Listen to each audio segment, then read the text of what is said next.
Hi, my name is Tristan Dix, and I am a guide here at Djuma Private Game Reserve for WildEarth. We love connecting you to the African bush, and we always look forward to all of your questions. If you want to ask a question on WildEarth, you'll need to register on the website. Once registered, go to our live safari page and submit a question below the live feed. Catch up with me on WildEarth.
This program features live coverage of an African safari and may include animal kills and carcasses. Viewer discretion is advised. Yet again, another beautiful, beautiful morning here in the bush, and it is fantastic to have you all on board. I am so excited. We've got plenty of plans today. I'm going to be looking for a leopard, and Steve, who's also in Djuma with me, is going to be looking for the Nkuhumas. Isn't that wonderful? Well, we're starting off at Treehouse Dam. And that's just a small one because I'm going to be heading to Chitwa soon. So I hope you've got your questions ready. So jump on board for your live safari through the African bush.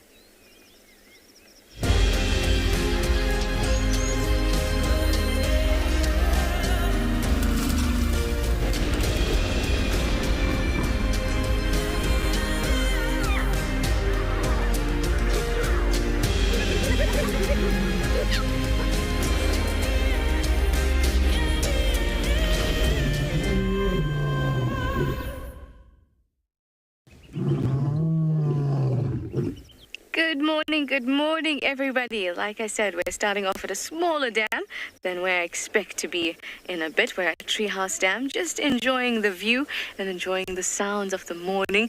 There's a very light twittering. The dawn chorus has started. It's me, Trishala. I've got Paul on camera with me this morning, and like I said, we're going to head to Chitwa. In fact, we want to get going, and that's because we want to follow up on Sibui, the leopard that Steve had yesterday. So we were hoping that maybe if we come round Treehouse Dam, we could be lucky with any other leopard. And of course, to show you the beautiful scenery here to start with, instead of me just driving around. Isn't that beautiful? Well, this is your live safari, everyone, so do give us your questions and your comments using that hashtag WildEarth, or you can use @FC on the YouTube chat stream. You can go to our website, you can register and use our questions and comments box. And our beautiful kiddies, please send us your questions using kids questions at wildearth.tv. We love hearing from you.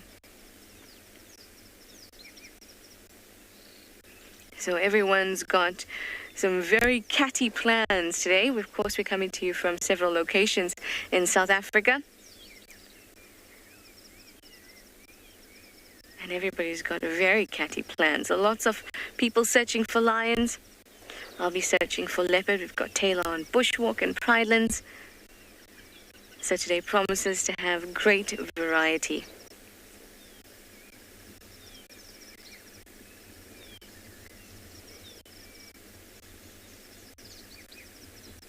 Hear those sounds.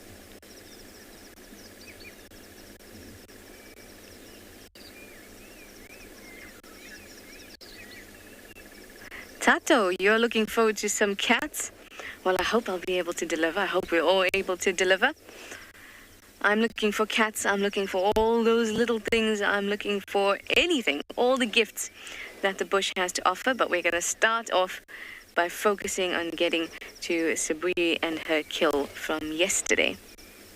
What's nice about a leopard on a kill is that you can sort of be sure of that sighting for a couple days, as long as she didn't drop her kill or decided to move it. So we're going to get going. It's gloomy here. A little overcast, 19 degrees Celsius and 67 degrees Fahrenheit, but that's just here on Djuma. So how about you go off and have a look at what the weather is like at our other locations.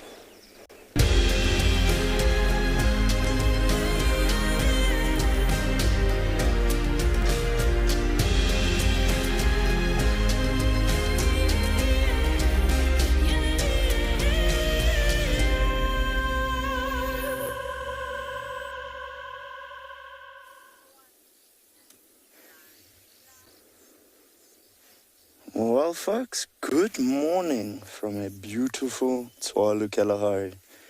And I think BK and I have something quite spectacular to share with you this morning.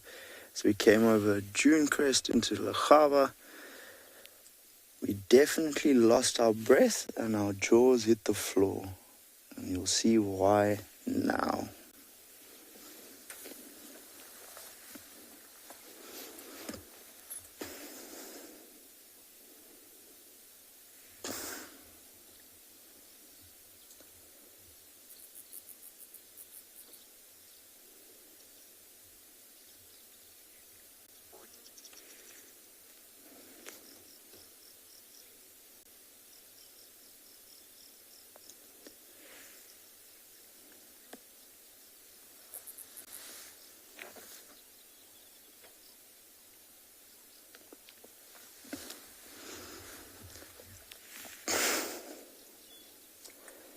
don't know if you can see the colors exactly as we do, but to say myself and BK were blown away might be an understatement.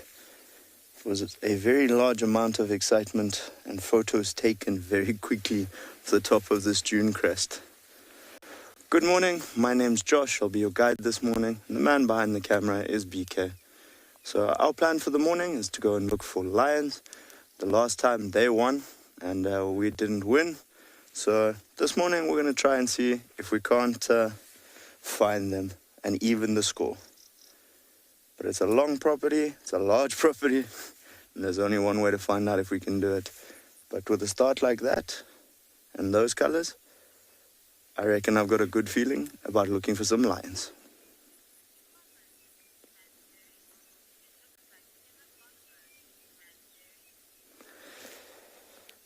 Man, Jerry, all I can say is I think you hit it on the head. The comment was, it looks like heaven on earth. All I can say is I think you hit it on the head. It is absolutely spectacular. Those colors just, there are no words.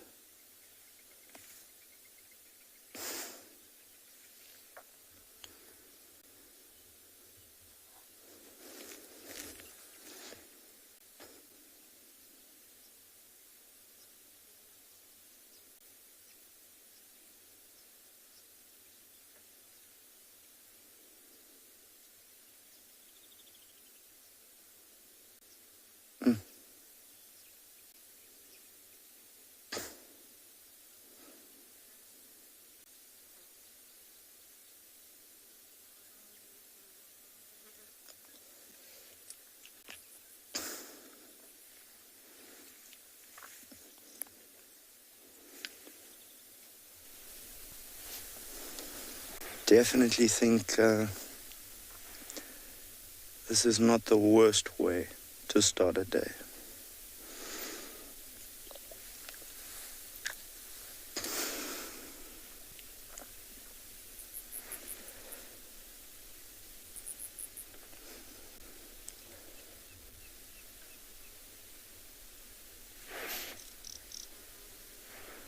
So I think we're going to get moving and drive into that light because I really want to see what's on the other side.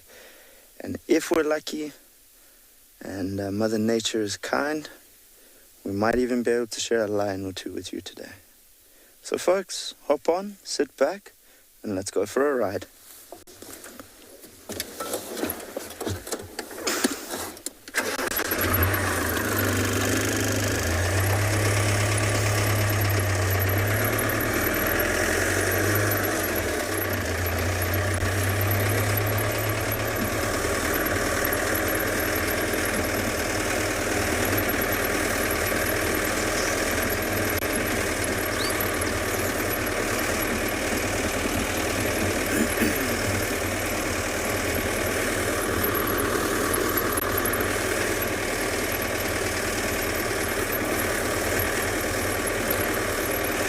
So folks, instead of riding off into the sunset, we're going to head into the sunrise. And we're going to be sending you across to Russell, who would like to say good morning. Enjoy.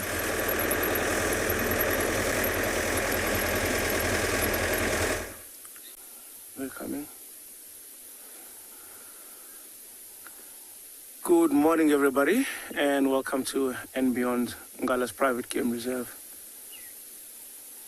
As you can see, we've got some impala and some zebra out here in the open. I can see the impalas quite early in the morning are having a time of their lives. And good morning, everybody, to you guys again. My name is Roel, and behind the camera we have got Gert this morning. So we planned out to try and head down to the central parts of the reserve, try and see if we can find any tracks or signs of lions, and then from there we'll see where the day takes us. We're going to head down towards the riverbed. Those impalas are having a very good time. You know, it's also because they're crossing an open area that they don't really feel they feel a little bit vulnerable crossing there. Also, it could also be that it is the rutting season. And if you look up there, we've got a southern red-billed hornbill. Interestingly enough, if you look at its feathers all buffed up like that, it's still cloudy and a very cold morning. That bird is just trying to stay as warm as it can.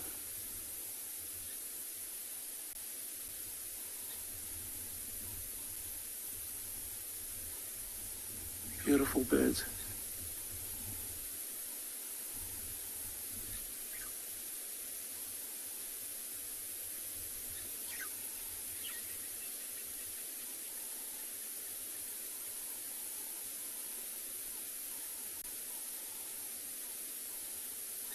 I can see in the background some impalas are still coming out of the bushes, also trying to join the rest of the herd.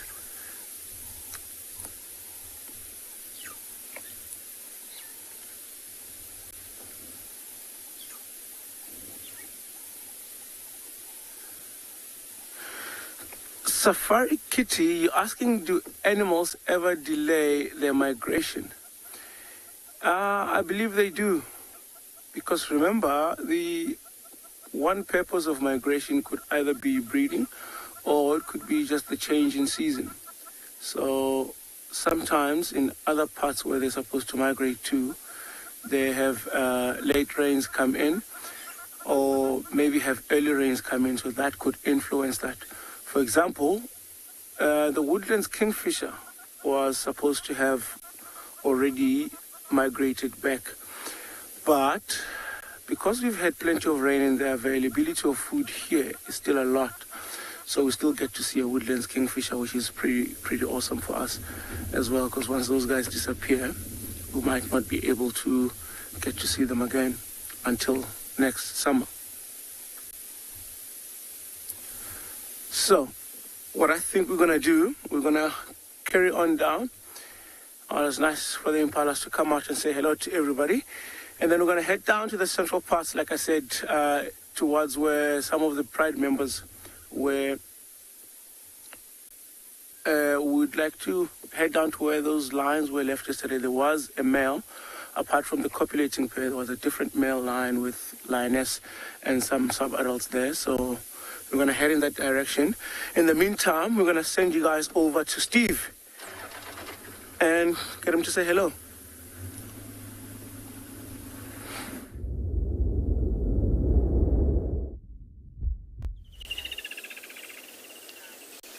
Good morning everybody. Welcome to an overcast and a little bit fresh dawn here in Djuma Private Game Reserve. Apologize for the poll. We have the roof on because it was raining a little bit this morning. My name is Steve, joined by Hannah on camera, and ourselves included are having a little look around for lions this morning. There were lions on Arathusa yesterday, which is to the west of us, so I'm checking all of the familiar routes for some fresh tracks. I wonder if you can get that one on the top of the tree there. There we go. Talk about migratory birds. There's the Woodland Kingfisher. And we're just going to allow all of you to just enjoy a little bit of the early morning songs. Got it.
It's nice to wake up to an owl, Peter.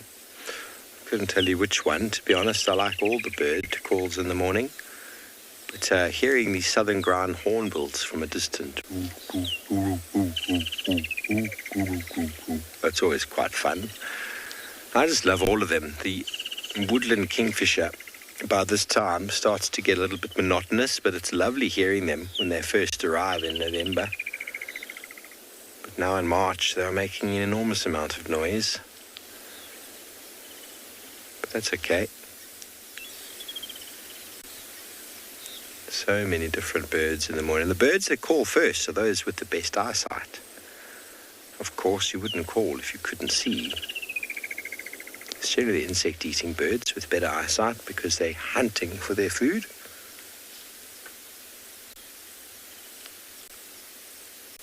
Black-headed oriole in the background.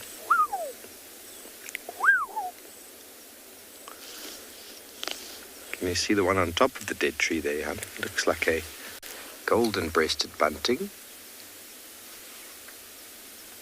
Not very easy to see in this light, but it's definitely a bunting.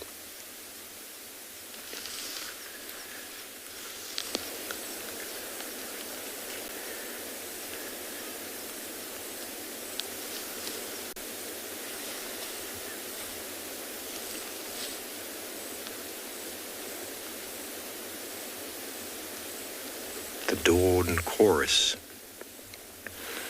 Birds have survived the night on our way homes in the evening. You often find birds tucked away in the low-hanging branches of trees.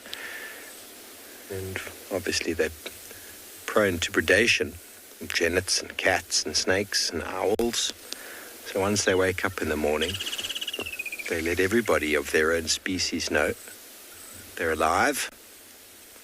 Don't you come into my territory. And individual birds that might not have been breeding, if the territorial pair of that area or of that habitat does not call, male or female floater, as we call them, it's hanging around on the periphery, could potentially move in and claim that territory.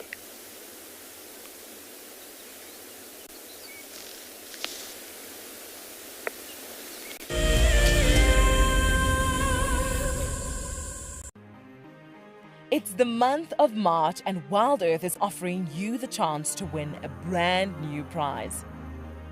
Sign up to be a WildEarth Explorer and you could win a 5-day eco-training ranger experience for 2. Eco-training is the pioneer and leader in safari guide and wildlife training in Africa.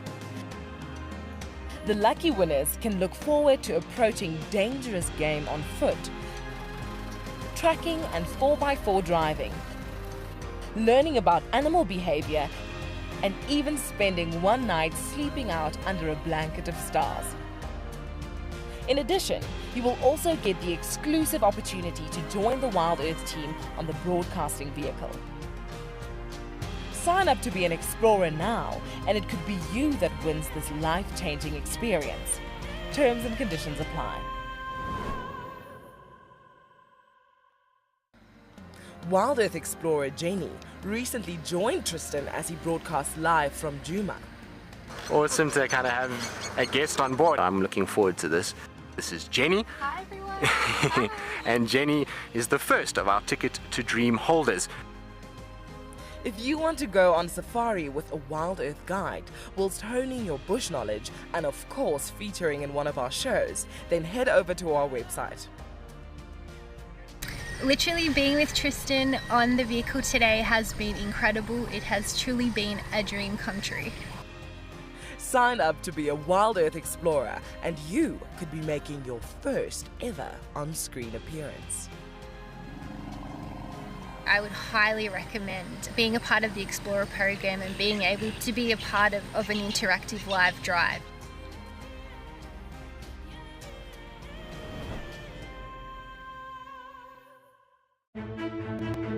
I'm Nikki here at Ambion Ngala in South Africa. I love getting questions from viewers about all the small things within the environment and how it all is integrated with one another. If you want to ask me any questions, please simply register with the WildEarth website, head across to the live safari page, and then post your questions there. I'm looking forward to chatting to you on my next WildEarth drive.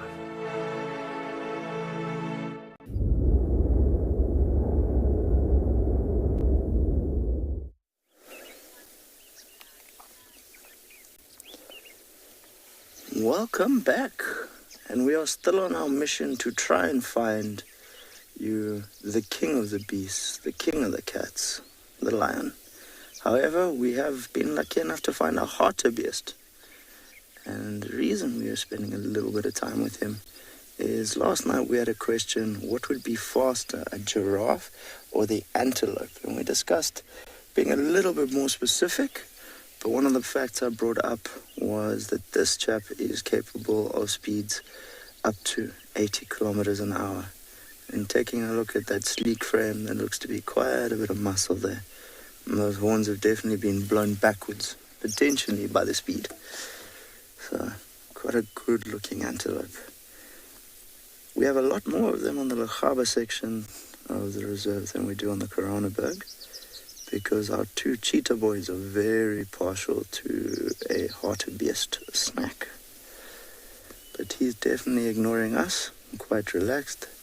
But see, always paying attention. Look at that beautiful face. Very pretty antelope. Yeah, he's going, why are you pointing the camera at me? We've been sitting here for a minute or two with him, just watching and hoping maybe for a little bit of early morning audio from the lions. But we haven't had anything just yet, so hopefully soon. Now, hartebeest is on the move.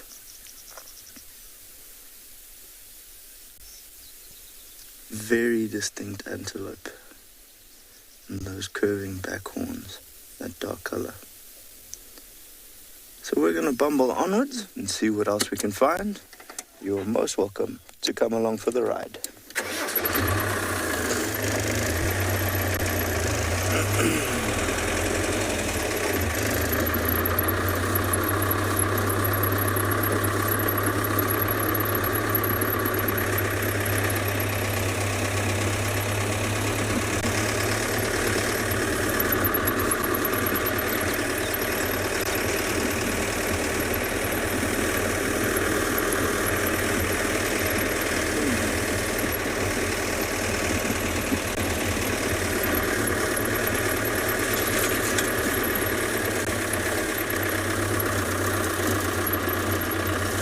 So we've had a question from Sipho, and the question was, what is the most common antelope species on Tswalu? I would have to go with the Gemsbok, I would say. If I think about what I see the most often, be it single individuals, herds, small family groups, I'd definitely say it's probably the Gemsbok.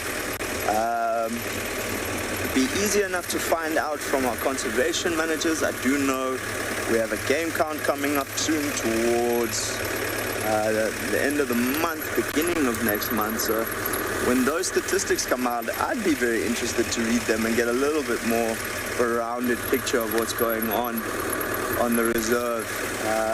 All information just helps you fill in those little gaps. But to answer your question, I'd definitely go with probably the Gemsbok.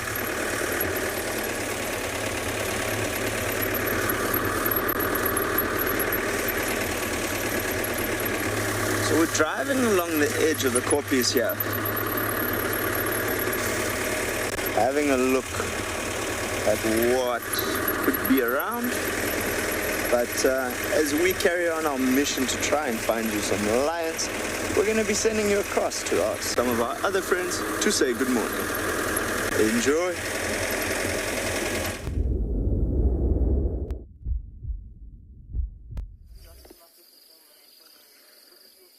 And a very, very warm welcome and good morning to all of you. And we were tracking this pride of lion this morning. We had some fresh tracks and we found the whole pride with the two south males here as well. My name is Djuma, and welcome to And Beyond Djuma Private Game Reserve. We've got Craig behind the camera there, and even Mr. Dean Jones joining us this morning.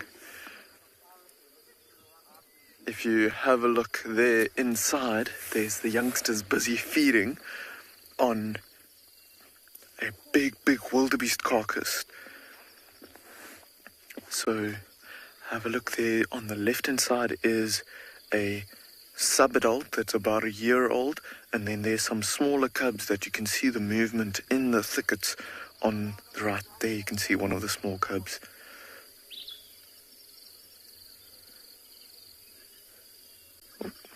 Youngster wants to find a spot to get through the thickets to the carcass. Oh, listen to that. I don't know if you can hear that low growl.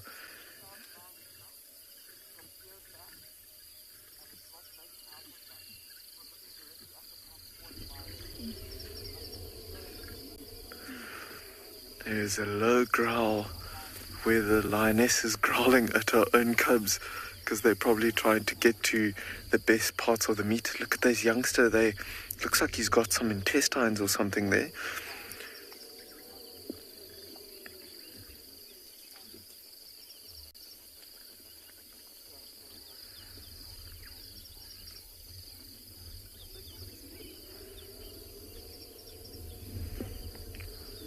So we were actually following the tracks of the lioness and the 4 small cubs, so this one that's in screen here, and we followed the tracks from almost all the way from Mountain Lodge on Pinder, and we're about 4 or so kilometers away that we tracked them this morning, circling around, finding the tracks, and then we found them crossing the road.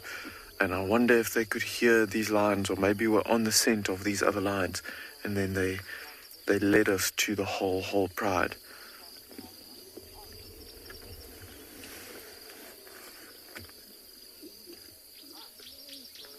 Oh, there's a young sub-adult that's now coming across towards the one male lion here. Look how full that belly is.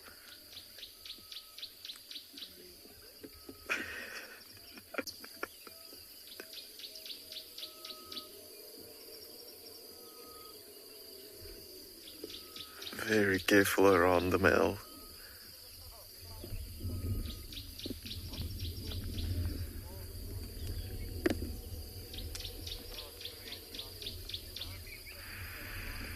Emily, this is the pride of lions that we know of as mountain pride. So they are more towards the central to southeast of Pinder. One of the 3 prides that traverse over this area that we've got here. Look at that male. That of those 2 that we've got there are actually two young females. So the older litter of sub-adults are actually 3 young females. So it looks like 2 lionesses, one with the sub-adults that's about a year old, and the one with the 4 youngsters that is about 5 or so months old that we've been tracking this morning.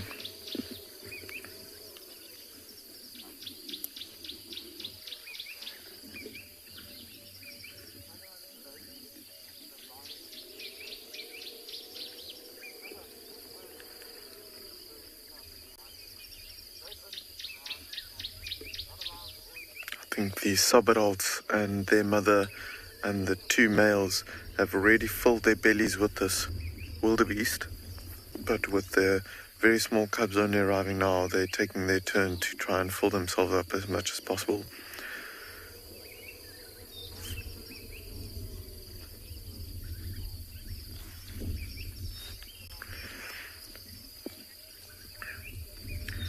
So I think this wildebeest won't be lasting too long between these 11 lions that we've got here. Quite incredible that there's so many of them together. But we are going to stick around and see what they get up to, if they maybe start getting a bit playful or so after their full bellies. But in the meantime, we're going to send you over to Taylor, where she's got some tracking of her own to do.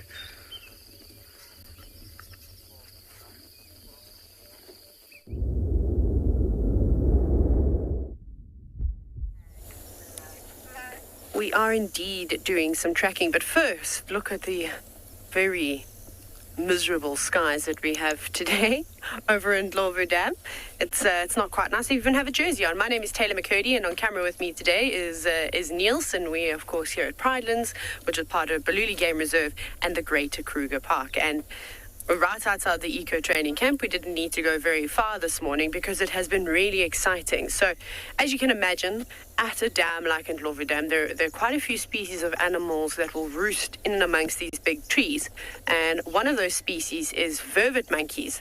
And they love to sleep around camp. We've obviously got nice big trees. They're full of leaves at the moment, so it'll definitely insulate them in the chilly evenings. And it was quite cold last night. The leadwoods are looking beautiful at the moment. And we were having tea and coffee very early this morning. Obviously, we didn't quite get first light, I'm afraid, because of all the clouds. And the next minute we started to hear something along that. Monkeys do that sound much better, but they started alarming. I was brushing my teeth, so I wasn't even had really had my coffee. I'm standing there going, okay. So I walked all the way to the edge of camp with my toothbrush in my mouth, and one of the other instructors, Sean, was standing with me. And we had our torches out, and the next minute we saw a reflection of the eyes. We saw that tapetum flash, and it was a leopard. So come and have a look. This leopard came down from the southern side of the dam. This is where we often come and show you things. And he walked all the way over here. And then I'm going to just creep to the water's edge. You can actually see those are probably the nicest tracks over there where he put his front feet. How awesome is that? So they're quite big. He didn't slip too much in the mud. It's fairly hard here, and lapped up water for a couple of minutes. But you can see the back feet just a little bit further behind. From where I was standing, like I said, it was also still quite dark. He didn't look to be quite big. So I couldn't tell you exactly which leopard it was, but there are 3 different individuals that we see around here that are males. We obviously have Shimungwe, who you have all seen before. I would say he's the dominant male leopard within this area. And then there is another male which we've seen before. He seems to be quite scrappy, quite a few cuts and nicks in the ears, and very, very nervous. And then probably my favorite of all of them is quite a young male, somewhere between 3 and 4 years old or so. He's got the most beautiful blue eyes, and I've had a few sightings of him when we were driving around as well. So it could be either or. I don't really know, but we're probably about 100 meters away from this cat, and it always just amazes me. Cats or leopards in particular are known to be so elusive, but around this camp and at Lorvu Dam, when you're on foot with them, they seem to be more relaxed. Obviously not standing right up close to them, but watching them from a distance. But they're very happy to sit here and drink with a huge amount of people just standing very quietly, in absolute awe. And for a lot of the students, it was the first time that they had seen a leopard. So you can imagine that they raced on out in the vehicles to go and see if they can find this cat. But we've also heard elephants making their way down towards the dam, so we'll get into a nice safe position. But I'm sending Trishala all the leopard luck, and hopefully she'll get you one on camera.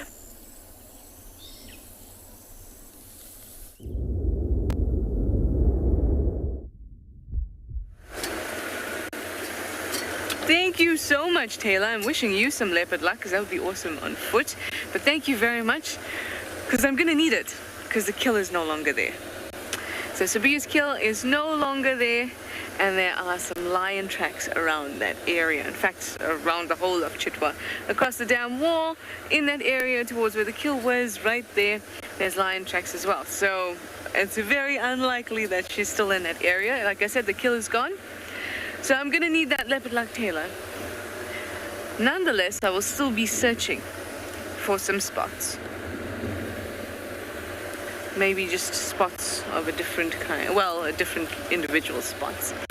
So I'm now going to check out an area where I know Tandi and her cub Maribs usually hang out in. I mean, it's a good bet.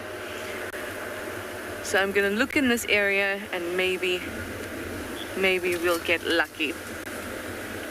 If not, Chitwa's always great for elephants. The last 2 times I've been wanting to see elephants, it's been on Chitwa. So I'm happy either way. I am. Plus, like I've said to you before, Chitwa is like a magic box. Or at least I like to think so. These most amazing things can just show up.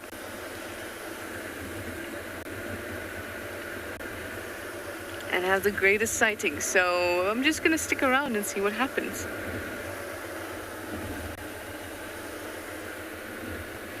I see evidence of elephants. Lots of broken branches, but they don't look terribly fresh. And I don't see tracks. Although there were some nice elephant tracks on Gari Main, which is just to the north of me at the moment. It's Djuma's southern boundary.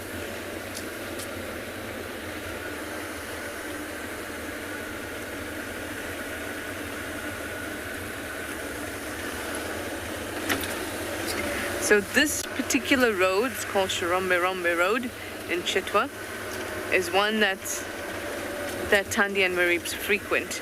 So I'm trying to look very, very carefully. Even this other link road here is another one that they use, and this dip is through the Milwanini. So while I go through this dip, I'm going to send you over to Djuma and see how he's going and what he's getting up to.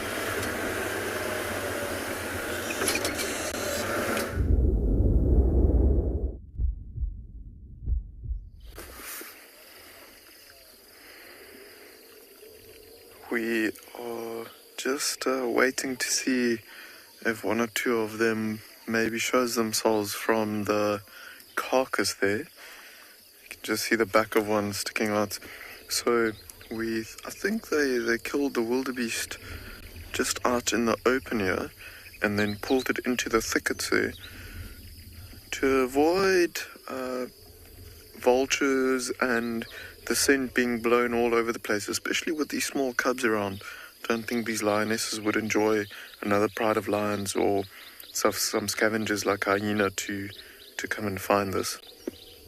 Look at that one, just his tail flicking, trying to chase away maybe like a biting fly or so on the back.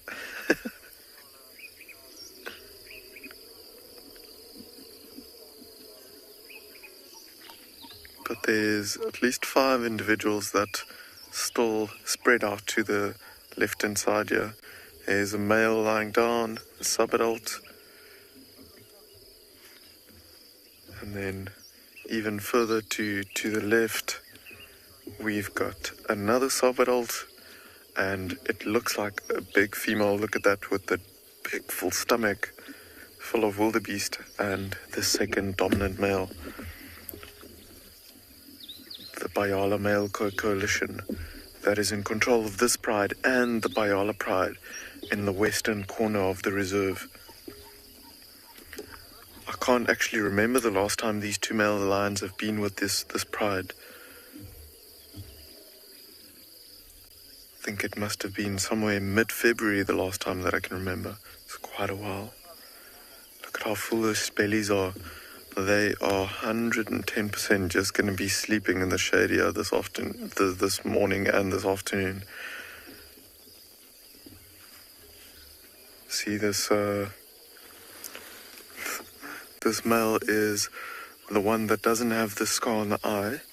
The one to the right hand side that we were with earlier has quite a big scar on his eye there from fighting with his brother at some point.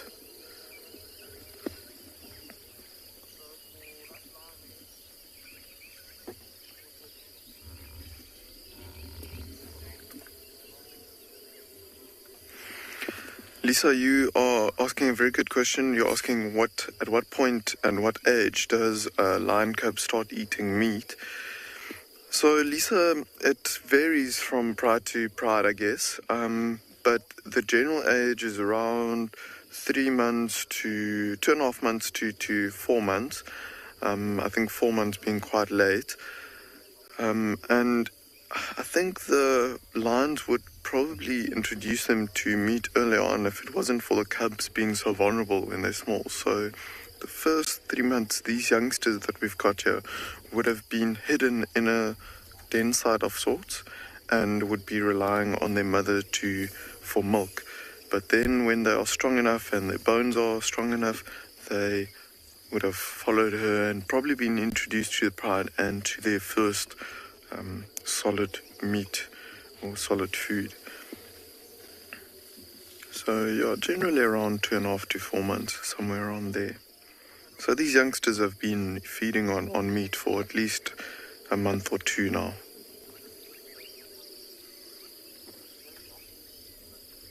Look at the tail just flicking around.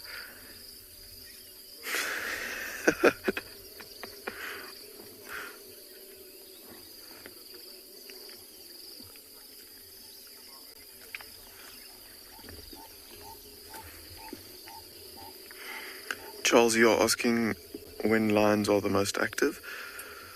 So it depends really on temperature and so on. As I'm sure you've seen before on all these live safaris that we bring to you, that they can be very, very lazy when it's very hot. But when it's cool, they can be quite active during the day as well. But I think the majority of their time, they are active at night. They are super big predators, like you can see, and I think at night they've just got a better chance of sneaking up on some animals and hunting. So they are seen as mostly nocturnal more than anything else.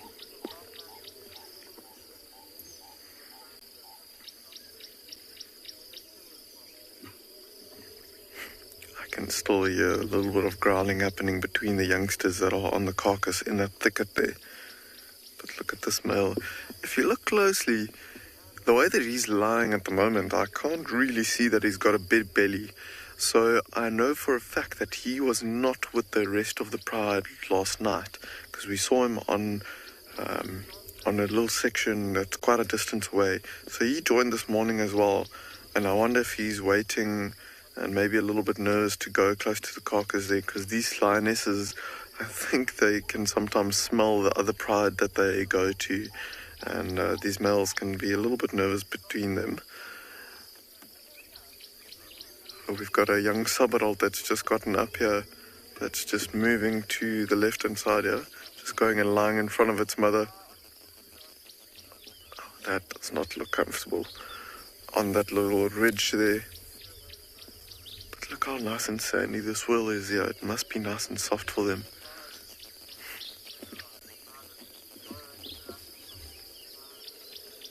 Maybe the angle is a bit better on its full belly there. You can see how quickly it's breathing. That full belly must be a little bit uncomfortable.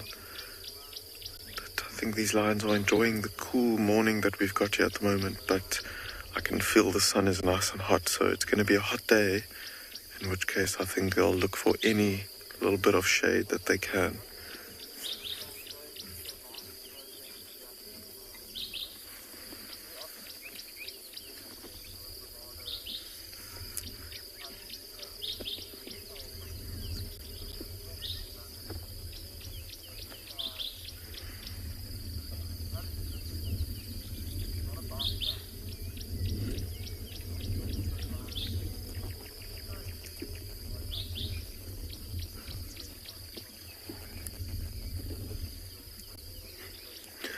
Lisa, you're asking what we think the purpose is of that elbow fur that you can see on that male lion there. Lisa, I don't think it really has a purpose. Maybe it's because I think it's just the testosterone and just the fact that they're males, they grow that fur there. It's probably like us humans. I don't know what the purpose is of chest hair either. It's just something that men have, and I suppose it could be something of how they evolved over the years. Maybe it was colder at some point in this part of Africa, and they had maybe longer fur, or more, the mane stretched out a bit further. Like some male lions have fur, the mane going down all the way to the belly. So I don't know if it has a particular purpose of.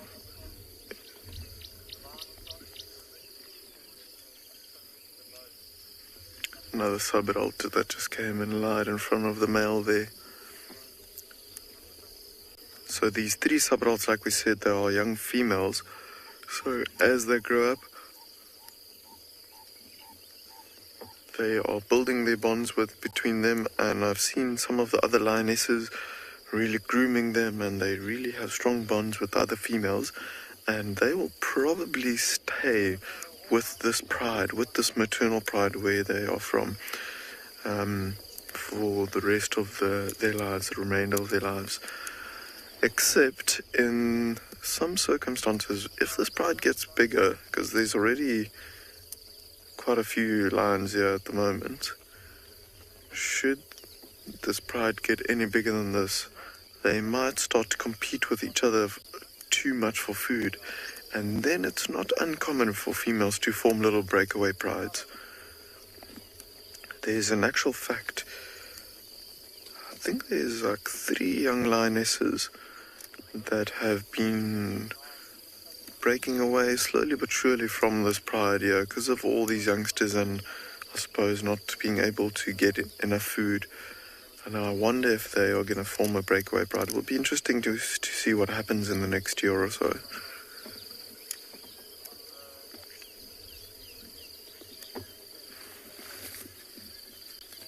Look at this one, how its tail is like stretched out straight away from its body.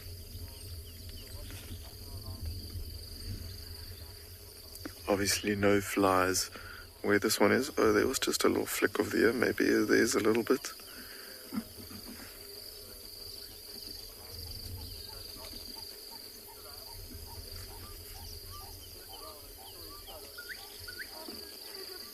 Hear the gorgeous bushrat calling in the background there.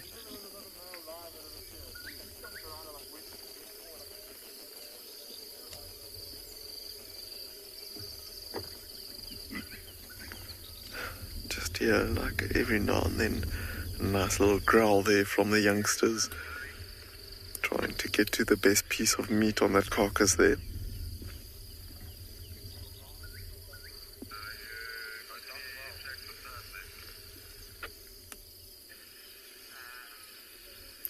That male just repositioning his head there for a moment.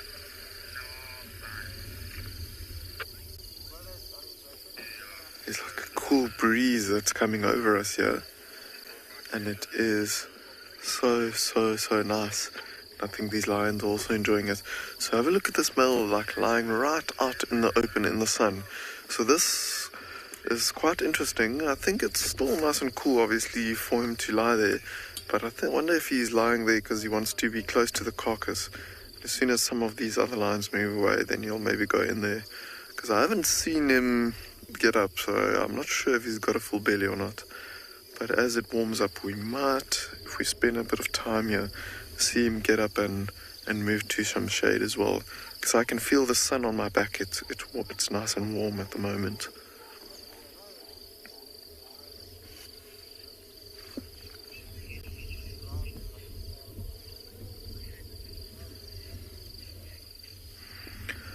But while we wait to see what this male lion gets up to, and if the rest of the pride will keep on feeding, we are going to send you over to Steve, where he had some luck with some other cats.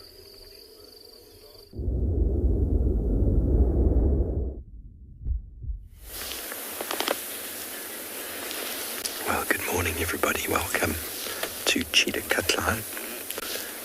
One of our colleagues from Cheetah Plains has found Tandy. She's here on the boundary looking into Djuma. Apparently there are some impala in the thickets there. We just arrived. We can't see what she's looking at, but we're just going to give her all the space and the time she needs.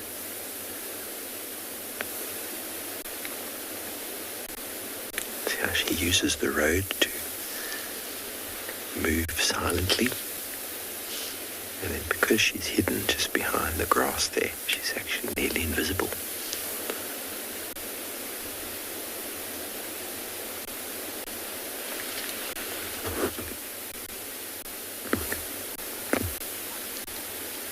Impalas are off the road from her by about 40 meters, maybe 35. Just in the long grass. Some of them are on top of a termite mound.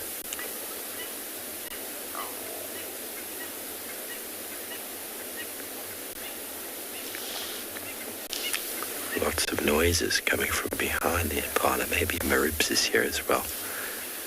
Sips from Cheetah Plains found Tandy just now. There were also tracks of a male leopard here. Actually right here underneath my vehicle. Tracks of a male.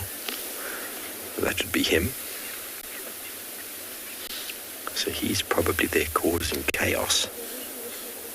Look at her intention.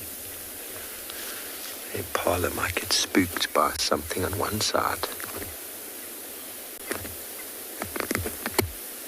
And they might run towards her. It's a very interesting strategy, seeing leopards and lions stalking on the road and using the cover that the road verge can provide. It's essentially just a game path, everybody, that they will use. Game path, natural occurrence of tracks that animals have created to and from water. And so these leopards have adapted to use them, so have the lions, the elephants, rhino, to use them as natural pathways for moving. Obviously facilitates silent movement and also facilitates quicker movement. You might hear other voices. As I said, we are joined in the sighting. The impala are looking in this direction, but I don't know if you can hear the birds from the other side of the impala. They are not happy. Maybe Tandy's trying a new strategy. Send Maribs in on one side, chase the impala towards her, and then she catches them. Very lioness sort of strategy. You don't often see leopards doing it. She's known how to hunt on her own. Very efficient, effective hunter. She's got the patience to wait it out.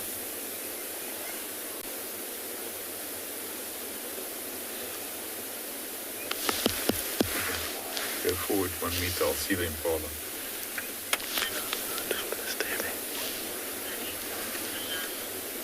Salaha, her coat is stunning, isn't it?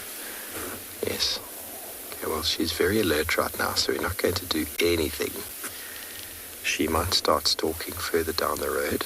The impalas seem to be going off of the termite mountain, so anything could happen.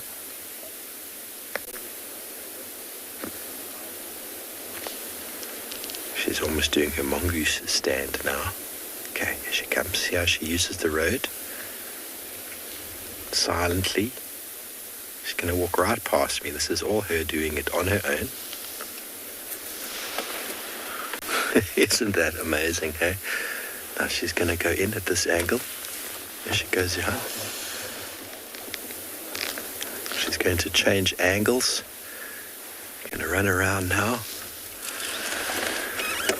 Sips is going to go that side. We're just going to reverse back and see if we can see where she's headed. She's going to try and get the impala from another angle. We'll try to stay on the road. She's probably cut through for the road just here. How cool is that run past? Clearly there's no influence. She runs right past us as if we weren't even there.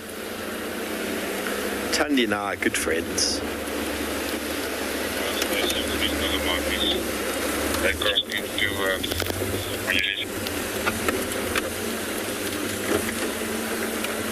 Impalas are all around here, milling around. All their tracks are in the road. This is going to be very difficult to find her again. But that is the way it works. We probably next thing we'll hear will be alarm calls. Don't know if we will actually physically spot her again now.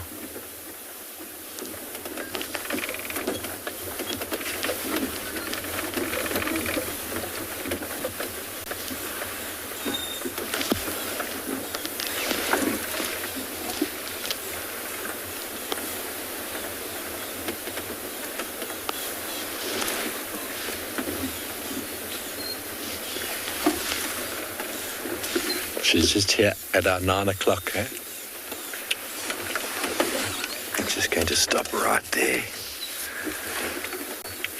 Okay, Okay, so she's trying to predict the angle the impala we're going to move off from.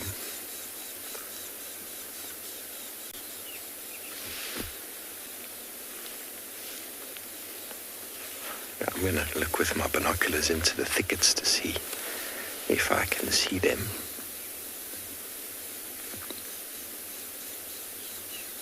Very calculating, everybody. Her detection of movement is very, very good.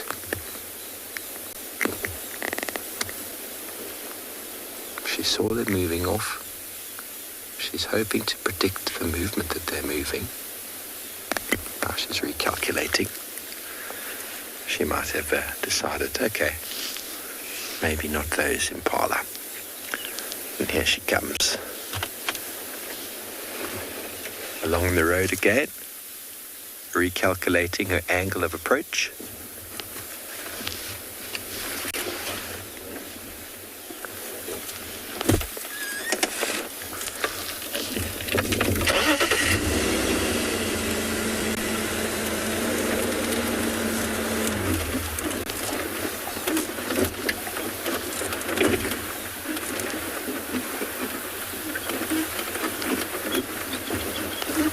Squirrels are alarm calling, and now it looks like she's decided. You see the change in behavior because the squirrels are shouting. The tail's changed, the body language has changed slightly.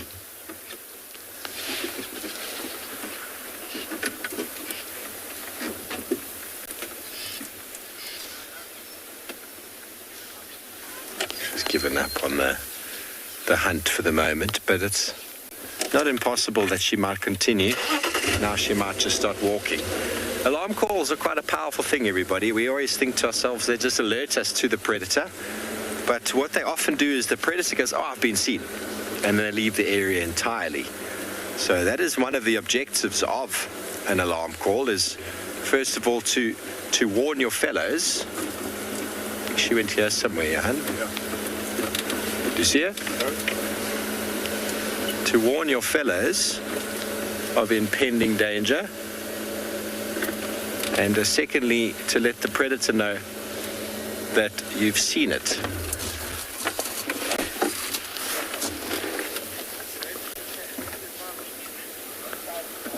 Okay, well, we're going to try and relocate on this beautiful cat, and hopefully she catches herself a meal.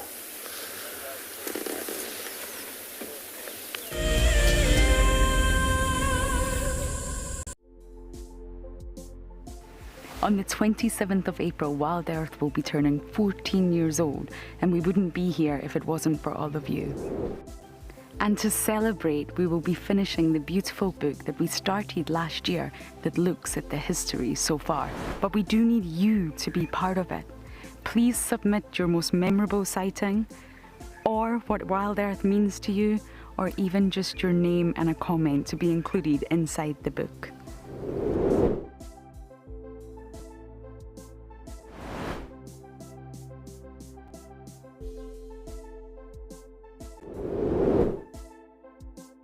Head over to the website to add your name and reserve your copy.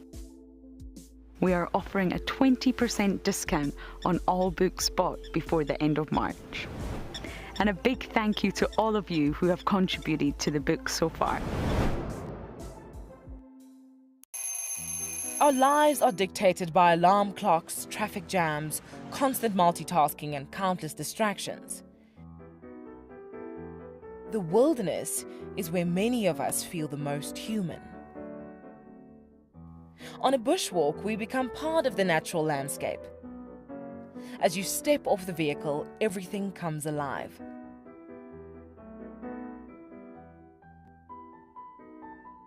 As with any risky experience, walking amongst these animals inspires awe and appreciation. Now, it's your turn to go on a bushwalk. Join us from Pride Lands as we slow down our thoughts, put aside our distractions, and reconnect with a place that first taught us how to be human. My name is Ross and I'm a field guide at and beyond Djuma Private Game Reserve. I love getting questions from guests on Wild Earth because I love sharing and learning information about nature with new people, and it also makes me feel like you're all joining me in real life. If you want to ask a question on Wild Earth, then you need to register on our website. Once registered, go to our live safari page and submit your question below our live feed.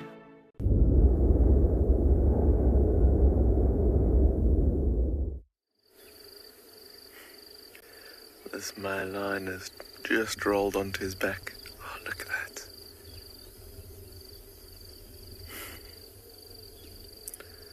I think he's getting a little bit hot in the sun there. My goodness, how beautiful he is.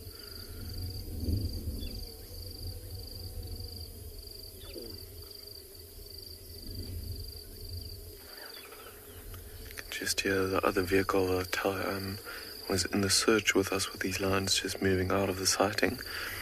Look, he's just looking straight at us. And there he gets up.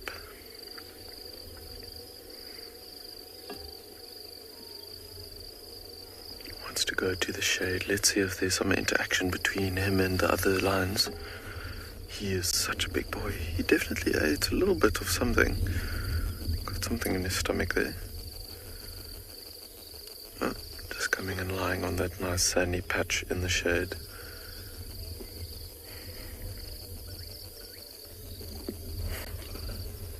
Look at the youngster behind him, just keeping an eye on him. Looks like he's aiming to yawn almost, poking his tongue out every now and then. Look at that old scar over his eye there.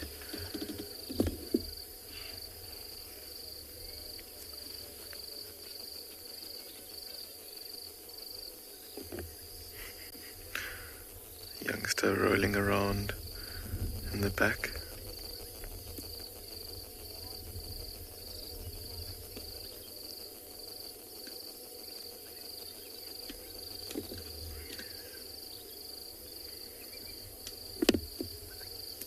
Look, he's just turning his ears towards where the carcass is and where the youngsters are still feeding. Can you hear some bones crushing there?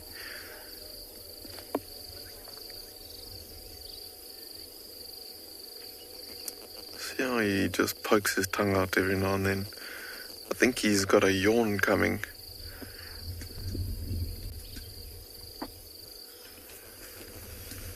Soraya, you're asking what the three prides on Djuma is. So far north in the reserve, we've got the pride that we know of as the North Pride. And then we've got the Mountain Pride and the Bayala Pride. And they've all got relatively big territories compared to other lions. The Mountain Pride being the biggest of the prides, with I think all of them together, if the two males join them, they're probably somewhere around 18 lions, or maybe it's 16 lions or something like that. But I haven't seen the whole pride together for quite a while. Some individuals that are not here at the moment either. Oh, look at that bit of sunlight that's just been on the male's face there. See the other male just listening and picking his head up. Bit of a breeze coming over, maybe he smelled something.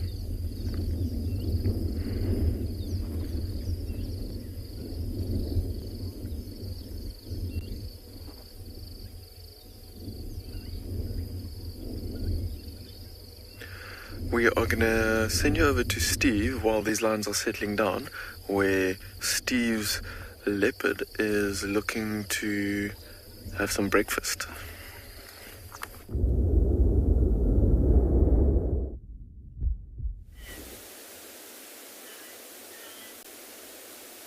Welcome back to the woodlands of Djuma, everybody, with Tani, the queen of Djuma herself. She's done a full loop around the impala. She's looking back towards Cheetah Cut Line, back towards where we first had her. So she did that big run around, used the road to cover her ground and to make her approach very quiet, and then she stalked in here where the vegetation is a bit thicker. We've been discussing over the last few days ecological adaptations, and that squirrel saw her, started alarm calling.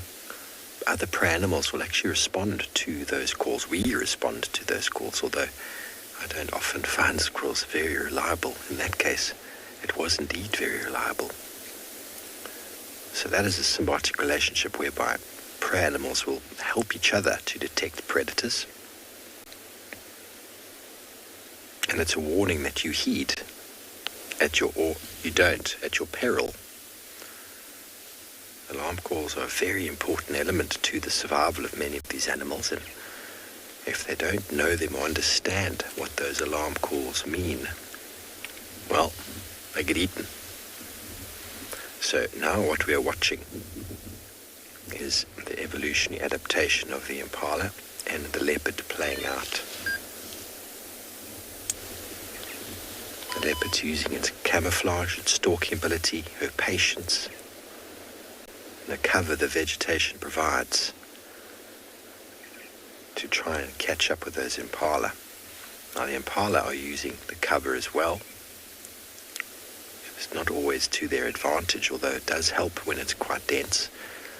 Their movement of their hooves quite perceptible to the keen eye sense or the senses of the leopard, and their movement. That's why some prey animals such as the duiker, steenbok, bushbuck have got that freeze and flight strategy, a strategy that has evolved to thwart the keen senses of a leopard. Those animals will run off a short distance and then stand very still, like a scrub hare, for a very long time. And it requires a lot of patience from a leopard to see through that deception. Impala don't have the same freeze and flight strategy. Their objective is to be able to sprint quickly, get lost in the crowd, but their senses are also very, very important with their hearing and their smell. Ashton, what is a leopard's hunting style? Is that what you asked? Leopards are stalkers. They need to get as close as possible. The camouflage allows them to get as close as possible. The disruptive camouflage, we've got color vision, so we can actually see her there in the long grass, but her slightest of movements and even the shape of her ears make her stand out to the herbivore. That is ingrained in their brain, that shape is danger. It's why when we see leopards go up onto termite mounds, they go flat. They lower their ears, because as soon as an animal sees that shape, I mean, we all know it from marketing, the Mickey Mouse sort of Mickey Mouse shape. Everybody knows that. So imagine that sort of shape, which indicates a lion or a leopard's head, is ingrained in all these animals' sort of psyche to mean danger. So leopards are ambush specialists. Their quiet padding through the long grass enables them to get as close as possible. If you've ever leopard crawled before, something we always used to do as kids, to get as close as we can. The leopard is the expert at leopard crawling. They invented it, hence the name. Using cover to their advantage. Soft padded feet with protractile claws, meaning the claws are inside, protected from damage and getting blunt. And the leopard needs to get within 20 meters, 20 yards, to have any chance of being successful. Obviously, if the prey animal starts moving towards her, the wind is blowing in this general direction. If the prey animal moves towards her, which does happen, she will go flat, flat, flat until they are striking distance, and then she will launch herself with incredible speed, 23 feet per second. It's about 93 kilometers an hour. Can cover a very short distance very quickly. So that adaptation of the leopard is incredible, but all of those adaptations aside, the leopard is still only 20% of the time successful, because as the leopard has gotten more adapted, more camouflaged, quicker, more stealthy. So the prey animals have become more in tune, more aware, more vigilant, quicker. Impalas are spring-loaded, which means from a standing start they can jump very high in any direction. You know that feeling you get when something startles you and you feel like jumping out of the way?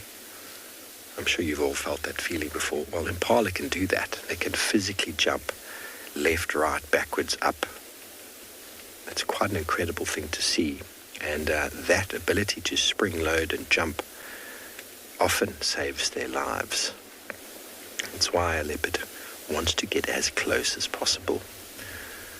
Because once it does get that close and it launches itself, those protractile claws extend, coming out of the sheath, and then ideally try to latch onto the skin or body parts of the prey animal, and then quickly try to move to the throat or neck area to try and subdue the prey animal. Craig, we watched Hukumuri once outside of a termite mound, a burrow for a warthog. We did a scheduled broadcast, unscheduled broadcast. We actually exited the show and did that broadcast, and we sat for 1 hour and 54 minutes. Okay, she's seen something. 1 hour and 54 minutes with the camera trained sort of like this. We could only just see his face. He was looking towards us. The burrow was between us and him. And at 1 minute 52, 1 minute 54, should I say, an adult pig came out.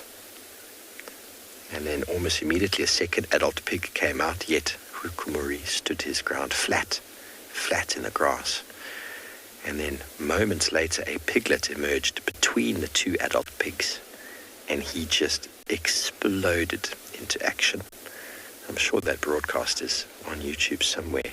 He exploded into action and caught that pig behind the neck and killed it pretty quickly. But we sat in high tension anticipation for that entire time. And imagine the leopard who sits in that heightened state of getting ready to go. If you've ever gone for a sprint before, 100-meter dash or 100-yard dash, and you sit there waiting for that cannon to go off for you to go, try go into that position and get ready to run, and do that for 1 hour and 54 minutes and see how tense your body becomes. That's what these cats go through on a daily basis.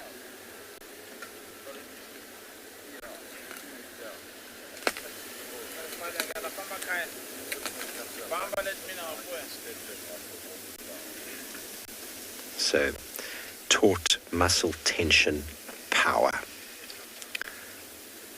And that power is obviously designed for helping them to tackle bigger prey, but it also enables them to explode out of the blocks. So although impala are very quick out of the blocks, leopard have the ability to just go really, really quickly over 10-15 meters. But I don't think she's seen her impala again. They're sort of in the thickets between us and Chidekatlan. You can see her demeanor is changing. But she is a very, very patient cat, everybody. We've had lots of noises off to our right-hand side of some more Franklins. I'm pretty sure her son is running around here somewhere causing chaos.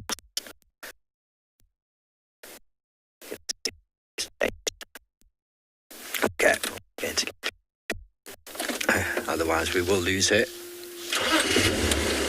We're giving her as much space as we can.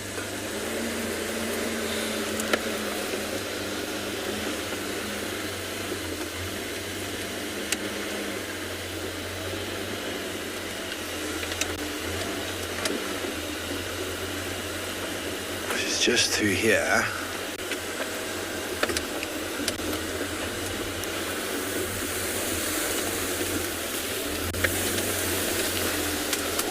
Got her just off to my left-hand side. soon as we see an impala or her body language change, we will switch off.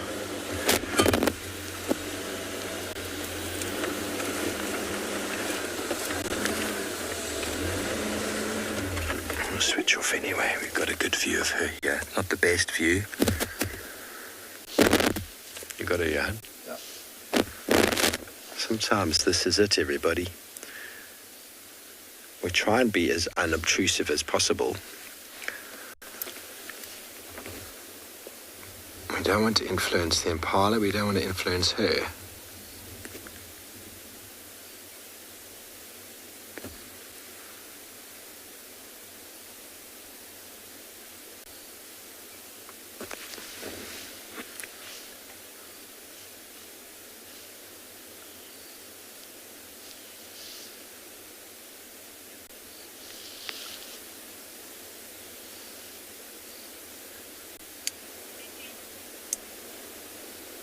We're going to stay right here with the Queen of Djuma.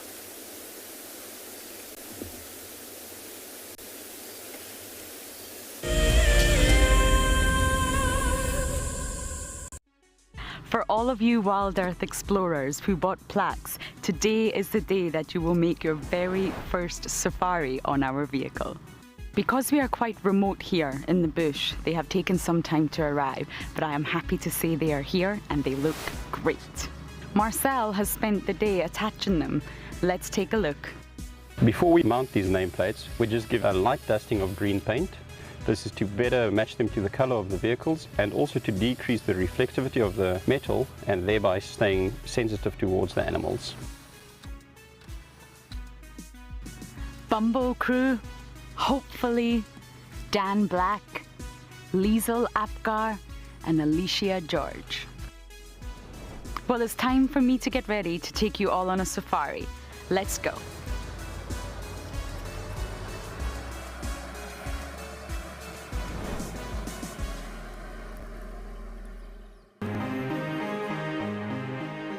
I'm absolutely delighted to have won the February prize draw for 3 nights for 6 people at the Djuma Private Game Reserve. I absolutely love everything WildEarth has to offer. I find the guides extremely knowledgeable and will go above and beyond to ensure a great safari experience.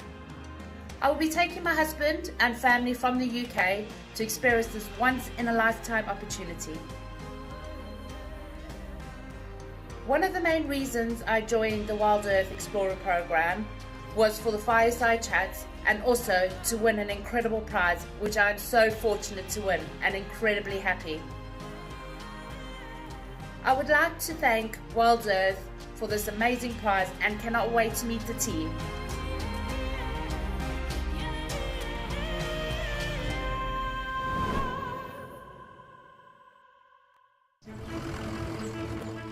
My name is Taylor McCurdy and I work for Eco Training.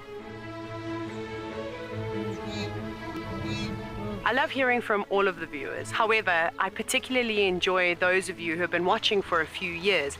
Your questions are just so advanced and they really get me thinking. If you'd like to ask a question on WildEarth, you need to register on our website. Once you've done that, head to the live safari page and submit your questions below the live feed.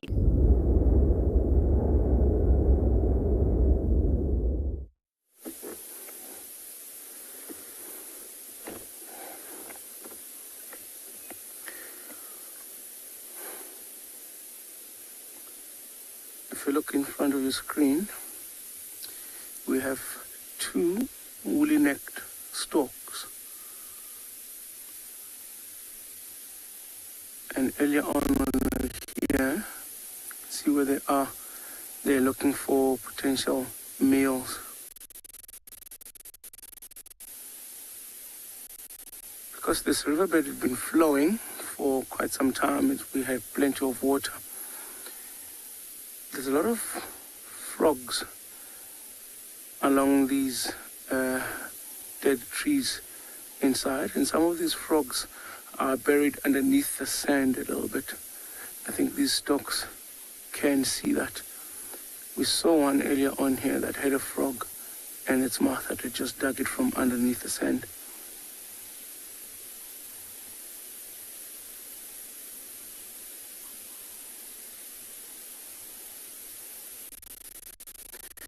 must say this riverbed now, after that flow, has become a very popular destination for most birds. So if you keep driving down along the river, you'll get to see a lot of bird life. Earlier this morning we had a pied kingfisher and often saddle-billed storks as well.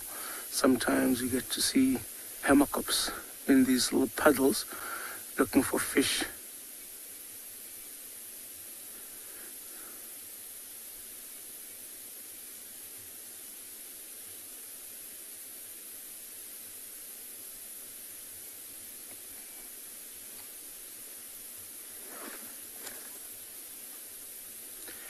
It's interesting how they put their attention towards that dead or fallen over tree.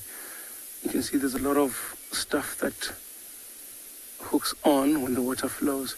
So maybe in there could be some insects, there could be some frogs, there could be a lot of stuff.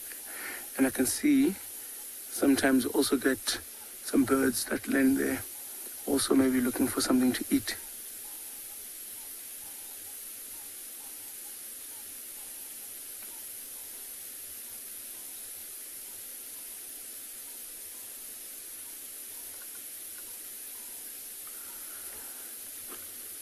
Justin, I believe you are asking where do they nest their eggs. I'm not entirely sure. I might have to get back to you on that one.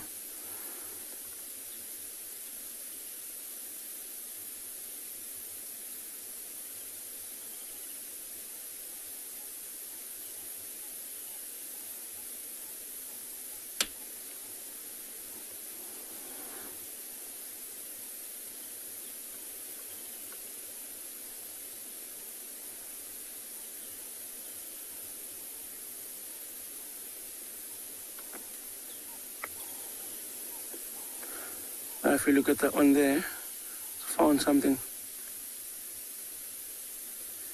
Because, you know, when there's water here flowing, a lot of these aquatic creatures, the small ones, when the water dries out, they tend to bury themselves under the ground, at least under the sand, because it's a lot cooler down there, just to get away from the harsh heat of the sun.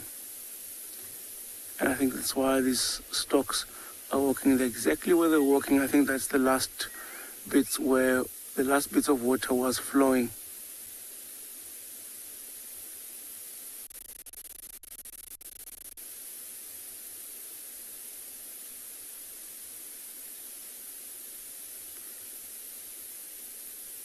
You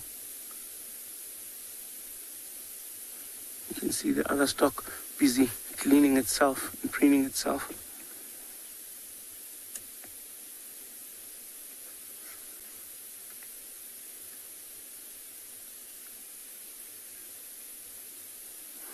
All right, so we were still on our way to try and look for the lions. We did find tracks of them earlier on from where they were last night. Looks like they've walked all around that place, so we were checking the riverbed to see some tracks.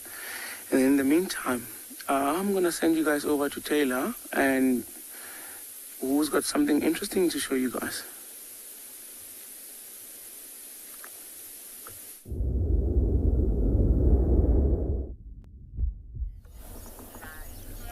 So, I have been walking around in Pridelands for quite some time now, and this particular plant that I'm holding very gently in my hand is all over the reserve, and I've been struggling to find out what it is, but with the help of the other eco-training instructors, we collectively managed to figure out what it was, which is exciting because I haven't been able to find it in any of my books, but maybe I just wasn't looking hard enough. Now, I will show you in a minute, but as you can see, it is all over here. Can you see it? It sort of grows just almost up to my waist. So, and it's taken over this entire open area. Now, this is an invasive plant species. It should not be here. It comes from Central and South America, as do a lot of our invasive plant species, and it typically grows in these disturbed areas. Now, this is called a Spiny Starburst, and it's part of the Asteraceae family, which is one of the largest plant families that we have worldwide. And like I said, unfortunately, it's not supposed to be here. Now, I'm not really sure how it managed to find its way to South Africa. However, I suspect that because it is a plant that is associated with a lot of crops, that maybe it would have come in when I don't know, animal feed was being brought over, so especially around when the British soldiers were coming down to South Africa to fight in the Anglo-Boer War. Yesterday we had seen the blackjack, which is also an invasive species, so maybe it came in teff or lucerne or ote or something along those lines. Or maybe, I don't know, it could come in any kind of way, but I haven't quite found out exactly. I still will do some more research on this plant. Now, I actually am allergic to it. I'm not going to show you what happens to me. When I touch it with my hands, it's okay. It's not a problem. But remember, the skin on your hands, and especially with someone like me who works outside all the time and probably has tougher skin, it doesn't affect me too much. But as soon as these tiny little hairs, and I don't know if you can see them, but the entire stem of this plant is covered in these fine hairs. As soon as these hairs touch my legs and more sensitive parts of my body, I break out in quite a bad rash. Very, very itchy and not very pleasant at all. So that's not a fun time. So I try and avoid walking through it whenever I can. And I'm just trying to find a nice one to you, because it's actually, here we go. What about this one? It's actually quite pretty. The little flowers that are developing just in the center over there. And that's got some spines on it, as you might be able to see. And that's definitely going to stick to the fur of animals, or maybe even the feathers of birds. And where it is all growing, we also happen to have a little wallow that you can see that's developed here. Probably from rhinos, buffalo, elephants coming to splash around in here. Definitely some warthogs. They would have spent a lot of time here and created this little wallow. But any animals that are coming through, and you can see how it's all been pushed over, so we know some larger species of game will come through, even the impala, and they'll definitely walk through this, and those little seeds are going to get caught on their bodies, and they're going to transport them all over the reserve.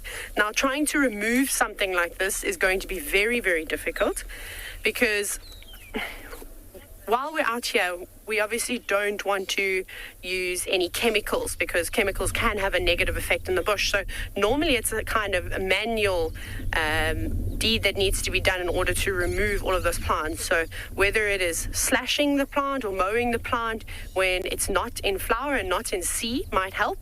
Ideally, what you want to do is pull the entire plant up and pull it out by its roots. We do a lot of that with the Djuma stramonium too, which is another invasive plant species. So we've really got our work set out for us here, but of course Pridelands and a lot of the other reserves that will have this are constantly trying to remove as much alien plant species as possible, and it's just unfortunate that a lot of this has found its way into these wild ecosystems. But off you go across back to the Sabi Sand to Steve, and I wonder if Steve has seen this plant before.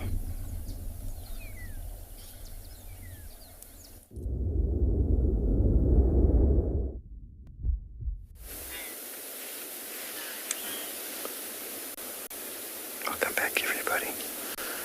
Old Sandy lay down, lost interest. We moved a little bit closer as we couldn't see her in this incredible grass. Not sure what plant it is Taylor's talking about. Have to send me a picture.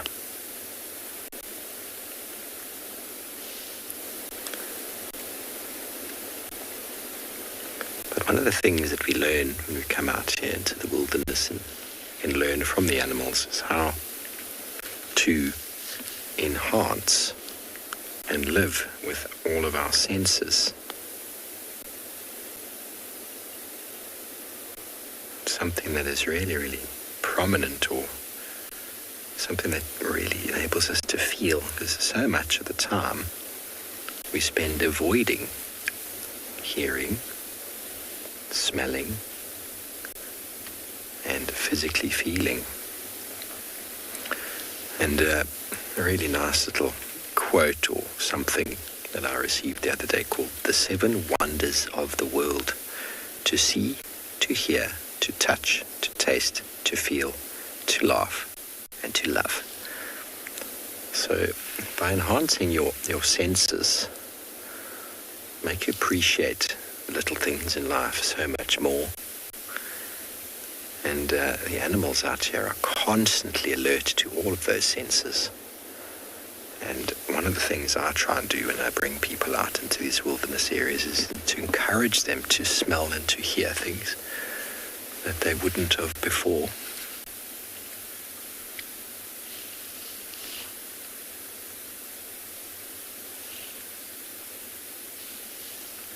And seeing as we can't see our leopard anymore, look at a bush willow, a large fruited bush willow. Interesting enough, in Afrikaans it's called a raasblaar. And the raas means to make a noise, doesn't it? I've never heard them making much noise, so I'm not sure where it gets that name from.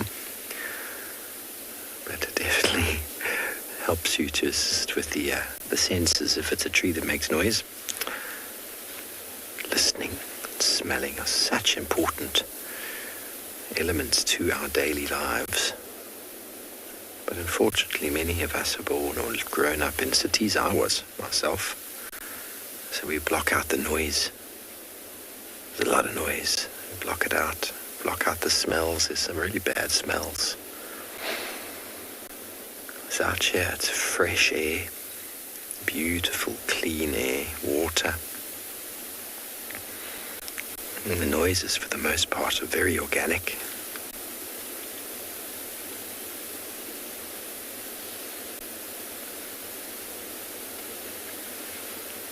Not very noisy this morning, it's very quiet, but have a look at how many leopards we've probably driven past.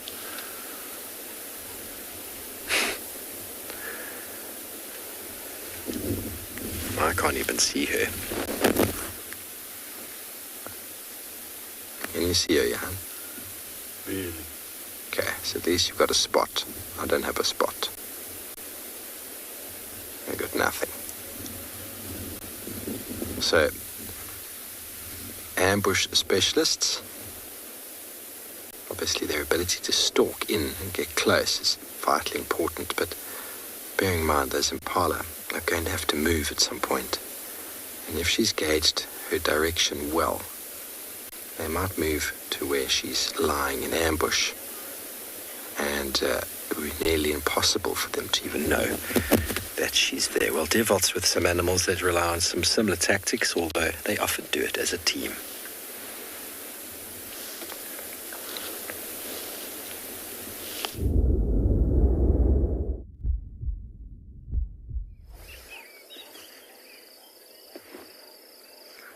Some of the young cubs came out a little bit earlier and came and just played a little bit around the males and these sub-adults, but they've gone back into the thickets where I'm sure their mother is lying down.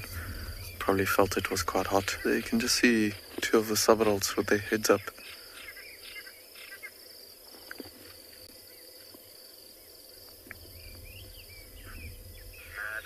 Black behind the ears there.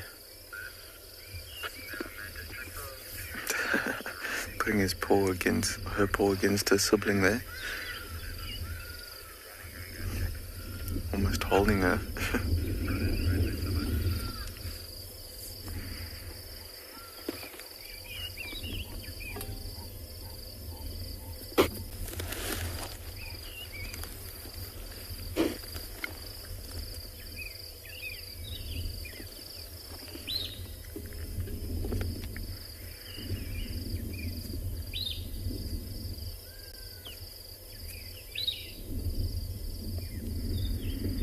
Look how heavily she's breathing, the one that's sitting up right there. You can see her head bobbing up and down as she's breathing.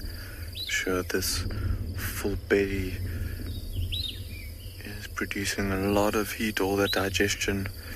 It must be quite uncomfortable to breathe. You can see how the mother there is also breathing quite heavily and deeply. It's stomach moving up and down quite quickly.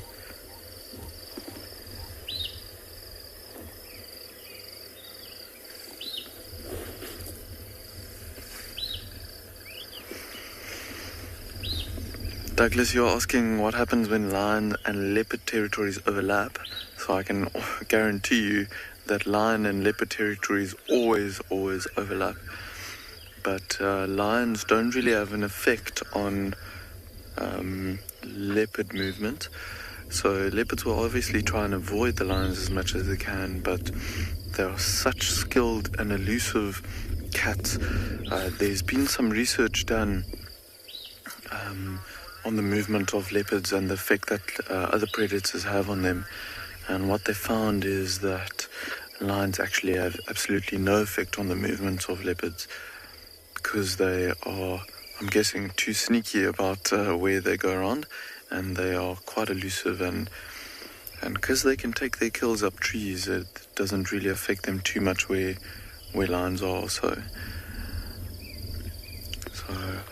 the lions here have quite, on Pinda, have quite a big territory, or territories, but there's quite a few different leopards that have territories, smaller territories that, so I'm sure in the territory of these lions there's probably a few leopards that move throughout. See a few butterflies fluttering around in the background there as well. This lioness is still using that little bank there on the ground as a little pillow. Perfect little spot, but you can see she's slowly getting into the sun there. As the sun is coming over, the shade is getting smaller and smaller because they are lying on the western side of that tree there. And as the sun comes over, they'll have to move around into the other shade. So we might see that female, as it gets too hot for her, move into the shaded part to the left-hand side, closer to where this male is lying. This young Soberalt also just in front of him. Oh, I don't know if you heard that sound there. It was one of the youngsters making a sound around the carcass. Carl, you're asking when lions start mating? With females, they go into estrus, into heat every now and then. And it's a natural process that the lionesses will go through. So they don't have a very fixed breeding season. So you might see cubs of different ages throughout the year. And they can give birth and mate throughout the year.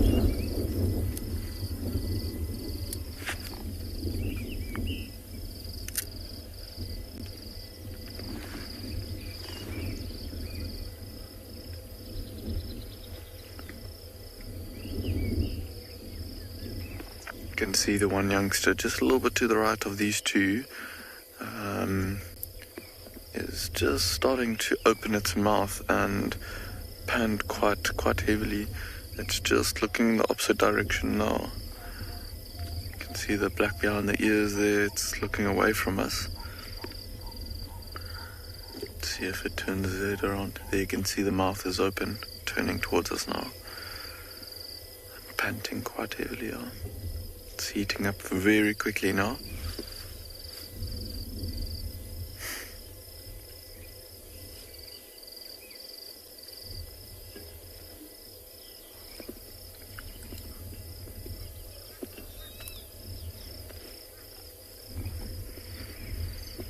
You can see the younger lions have a lot more energy than the adults, sitting upright, looking it around.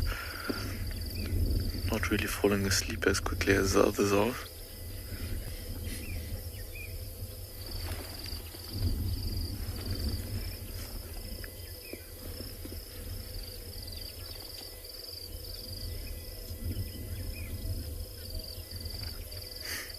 That lioness is almost completely in the sun now on the right hand side there.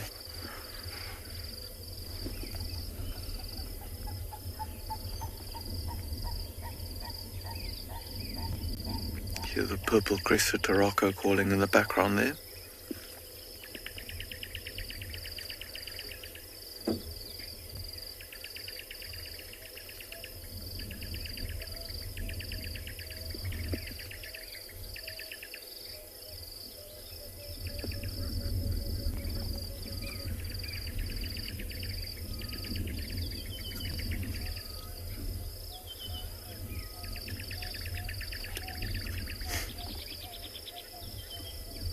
see this youngster that's sitting upright. See, its ears flicking the whole time. Earlier there was a bit of tail flicking from it when it was lying down completely. I wonder if there's maybe a biting fly or something that's been irritating it. That's why it's sitting poised, ready to almost get up and move away. Almost like a bit of a stretch there.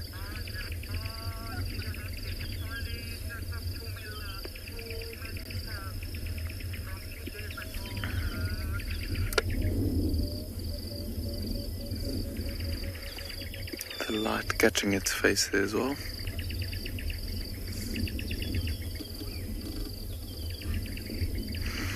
Glenn, you're asking with regards to the carcass that's just off to the side, whether or not there is a hierarchy who feeds first.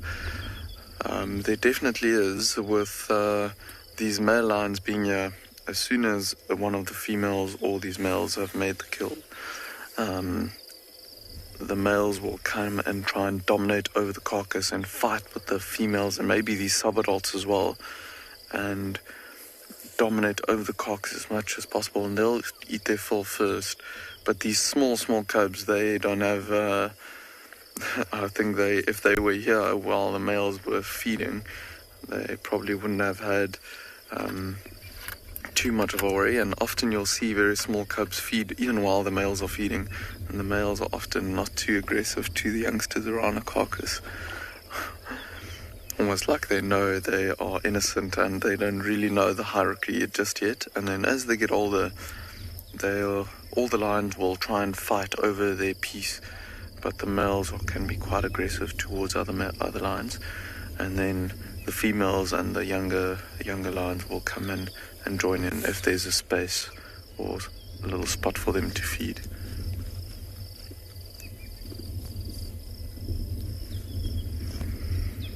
You can see the sun is quickly moving over this youngster sitting upright. Its head is completely in the sun now. The lioness on the right is also in full sun now.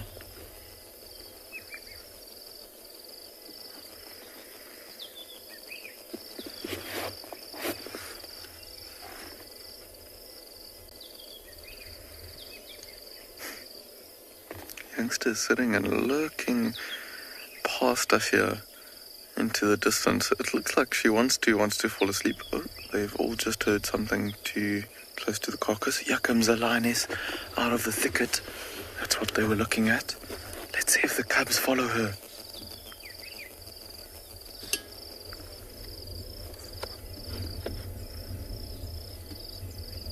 Oh, I might see some interaction here.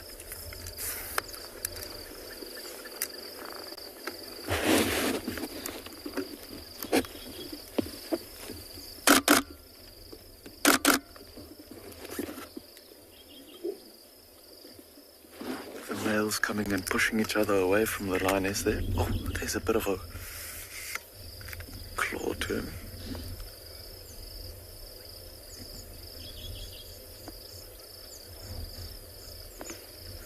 How cool is that? The male just standing up looking straight towards us.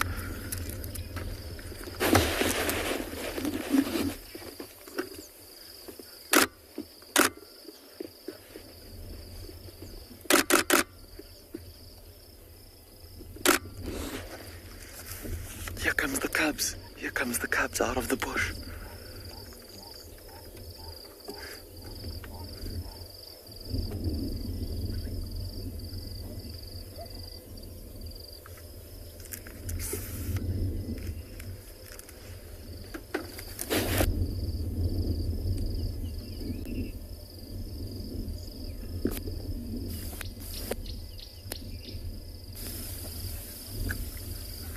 The lioness that was lying in the sun's also got a nap there. She's going to lie down in the shade.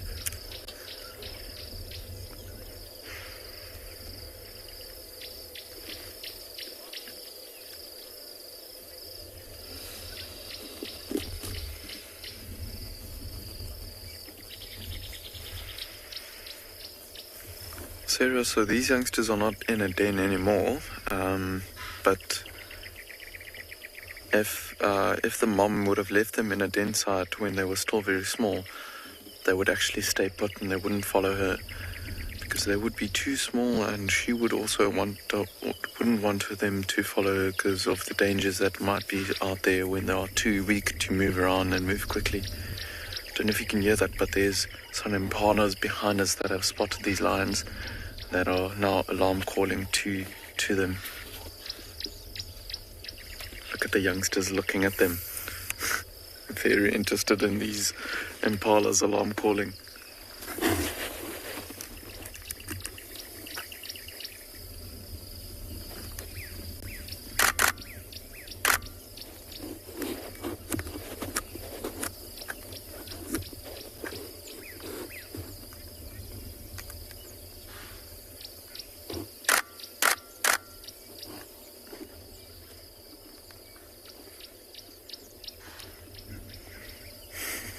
All of the youngsters coming closer to have a closer look at these impalas.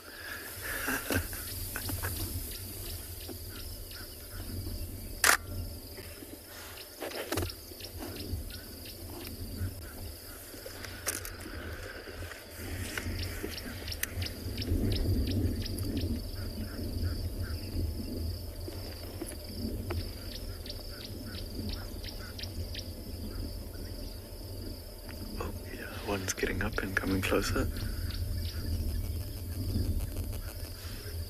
That belly is almost dragging on the ground.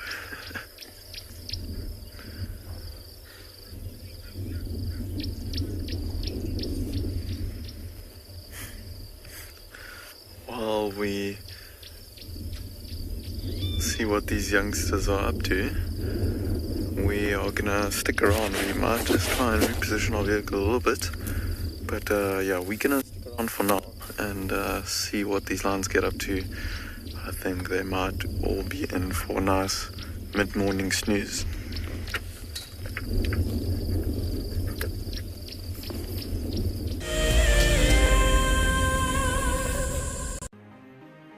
It's the month of March and WildEarth is offering you the chance to win a brand new prize.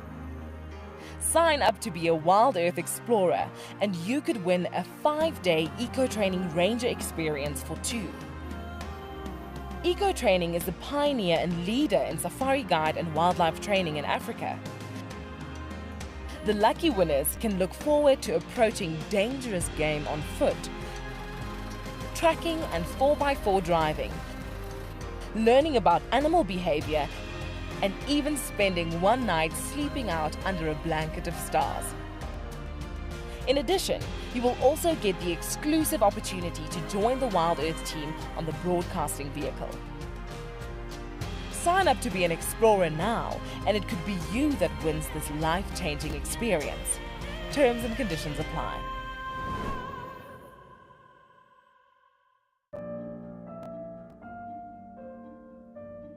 With a slew of potential dangers lurking, it's essential to be aware of your surroundings whilst walking in the wilderness. 20 yards away from one of the most endangered species. This is a big bull. What a moment, what a close encounter with an Ellie bull. He's just over here now. He's moved completely away. Being on a bushwalk and seeing a leopard, I mean, it's ridiculous to be this close to a leopard on foot and for him not to run is absolutely insane. How crazy was that? Through the gap there is just the back of the head of a male lion. He is absolutely unaware that we are here right now. I tell you, seeing lions on foot, it definitely brings out the caveman in you, this little scared human being.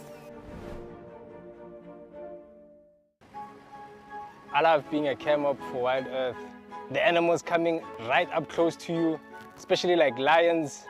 Sometimes you get nervous, but you have to go with the flow. My favorite animal to film is the elephant because of how big it is. But when it's really up close to you, it's one animal that you would say, I really respect you.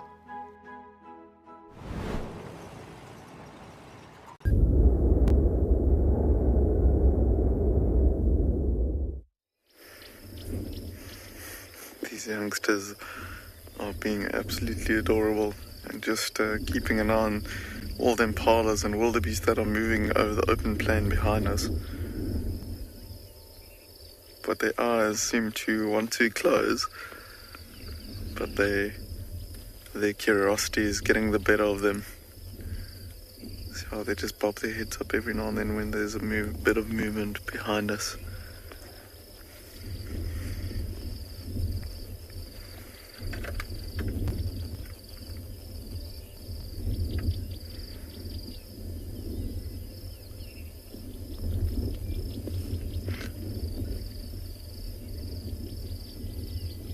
Look at this one, seen something there.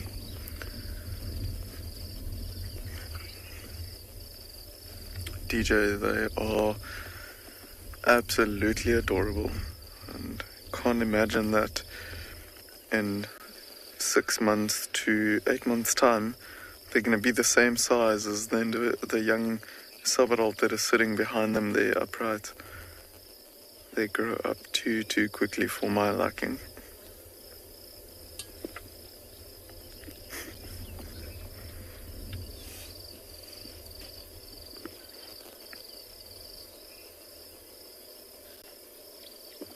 A bit of a yawn from the one youngster there. I think these full bellies and this nice soft sandy soil, and the fact that these youngsters have actually travelled quite a distance this morning to get here, their energy levels must be dwindling. See that sub-adult sitting out in the sun there? She might get up and move to the shade as well. That little bit of shade is getting very small for the amount of lions that are there here. And soon they're going to have to be on top of each other, and they'll have to move into the thickets to get into some shade.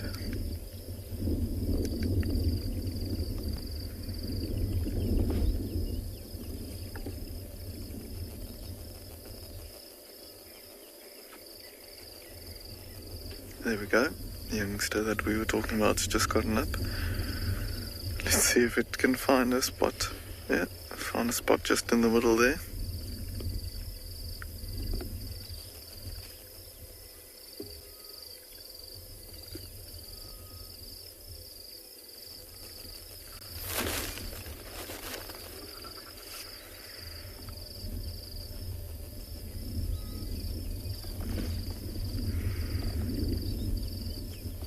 Seems like this one sub-adult is going to go back to the carcass to go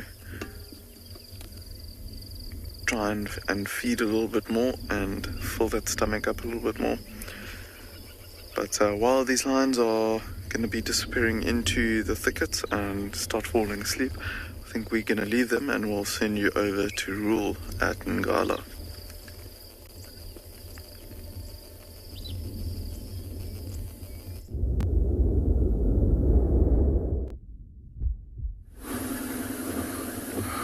Alright, so we had to change the plan a little bit with the lion search. We decided to move away from the central parts where there was a few members of the pride that was found yesterday in the afternoons. And we decided to go south to try and see if we could find the rest of the pride. Because remember, the Birmingham pride has been almost, I can say they've split it in half, and a few members are in the central parts of the reserve. So, however, we did manage to find tracks in the southern part of the reserve. There were other vehicles that we were working with to try and find them. And the good news is they have found those lions, and we are currently making our way there. At this point, I am not sure what the makeup of the pride is, so I guess we're going to have to wait and see when we get there what consists. But all I know is that at least some of the sub-adult lions have been in the south for quite some time. So maybe when we get there, those 2-year-olds that are almost 2.5 now will be there, with a few lionesses, I think 2 if not 3.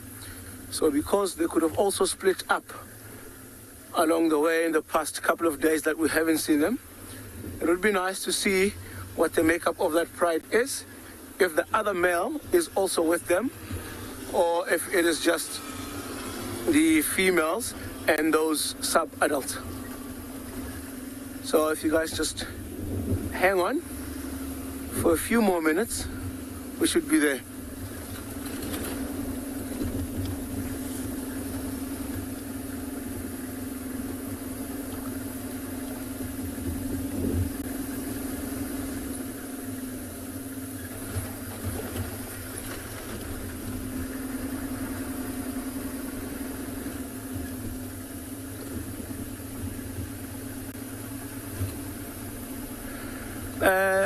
I believe your question is how far will a lioness travel with her cubs?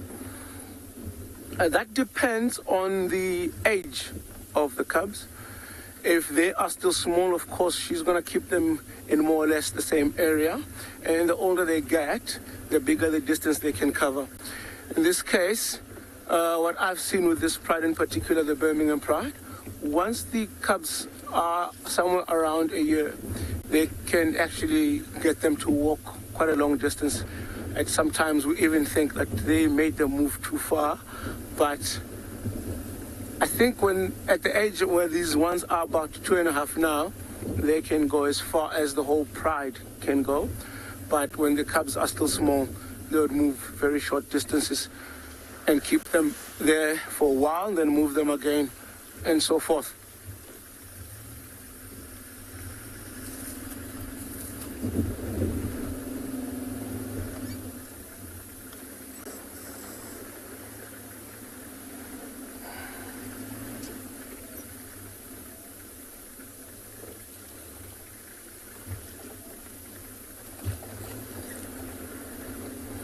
And this is by far the most southern part of the property, and we are almost at the fence line of the end of Ungala.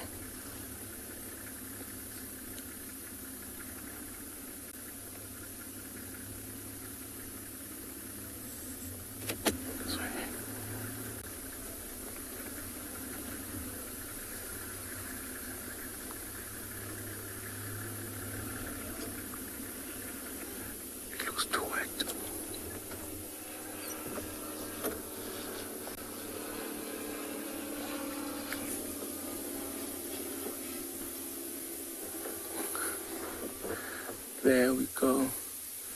You can see there's one of two of those, and there is the white ones. We have not seen these guys in a long time. See, that is that white female there, and if you look off to your left, that's that white male behind the bush. It's nice to see that these guys are still alive. You know, when you don't see them for over a week or 2 weeks, you start asking yourself a lot of questions because you're not sure what could have happened in all that time. But to see them again, it gives you a little bit of a relief.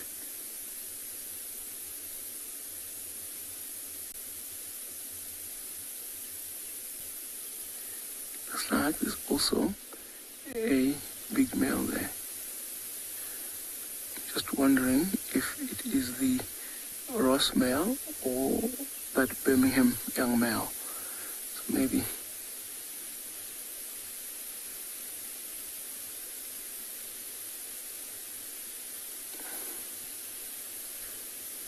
So Mary, you're asking if there is a possibility for us to get any more white lions in the property.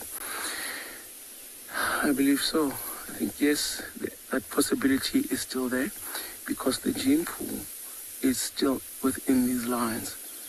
So the question is, how long will it take before we actually get another white lion born in the property? I know that before these two were born in 2018 towards the end, at the beginning of the year, there was the Birminghams were denning, three of the lionesses had cubs in that Timbawata riverbed. And I think one had 2 white ones and the other one had 1. So we had 3.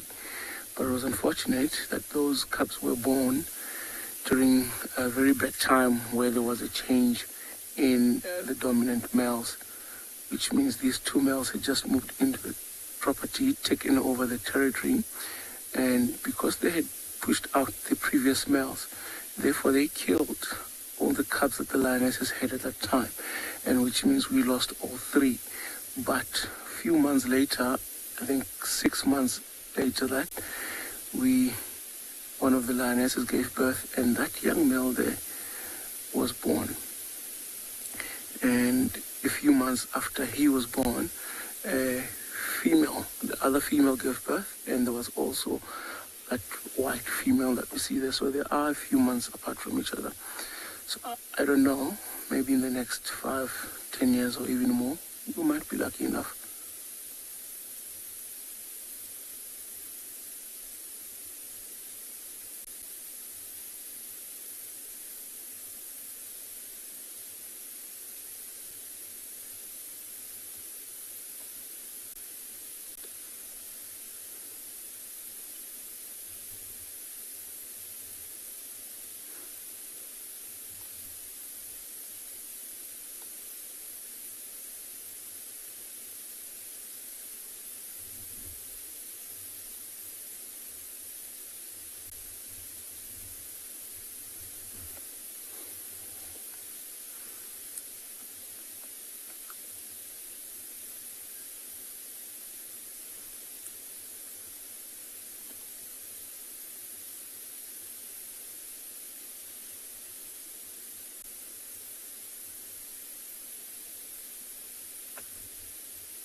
When will the white male lion be kicked out of the pride?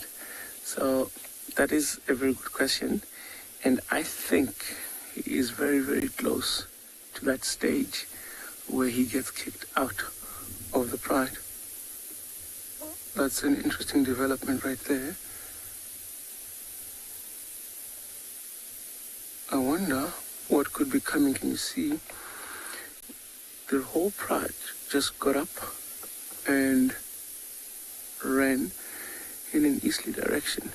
And from where we are, that old lioness and the other ones are stopping there and they're looking in the opposite direction. I wonder if there is a potential threat that they could have seen from that side, and those young ones are just getting out of the way.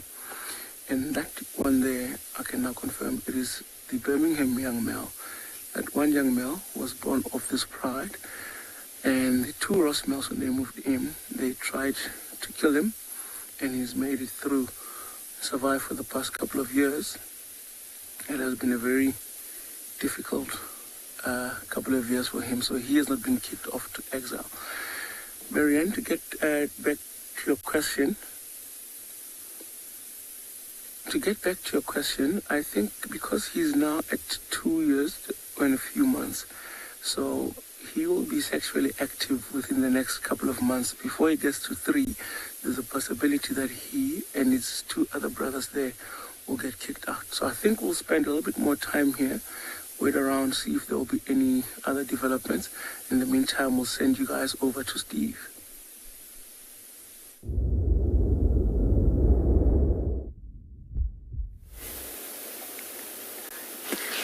Sounds like lots of action that side. You haven't missed anything this side, everybody. We've got a very flat leopard who I promise you is there in the grass. She has gone into a state of catharsis. Energy expenditure, it's all part and parcel of how animals are adapted. That's why our predators are active when it's cooler. Nighttime, they've evolved to be active at nighttime because it's easier to move around. They don't expend as much energy moving in the heat. As you all know, sometimes, when it's so hot you just can't do anything. Well, there we go. That's what predators feel as well. But on a day like this, it's pretty cool She's just biding her time. She knows a prey animal will make itself available at some point, or she'll hear something and she'll move off. So while she waits, like many people learn in the army, when there's no action, you rest and have a quick snack.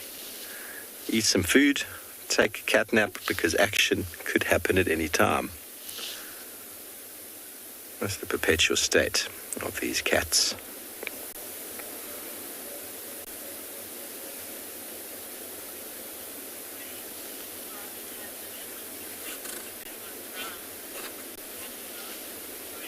Right, well, that's exactly it. The grass at the moment is very tall. So, there we go, her tail's up.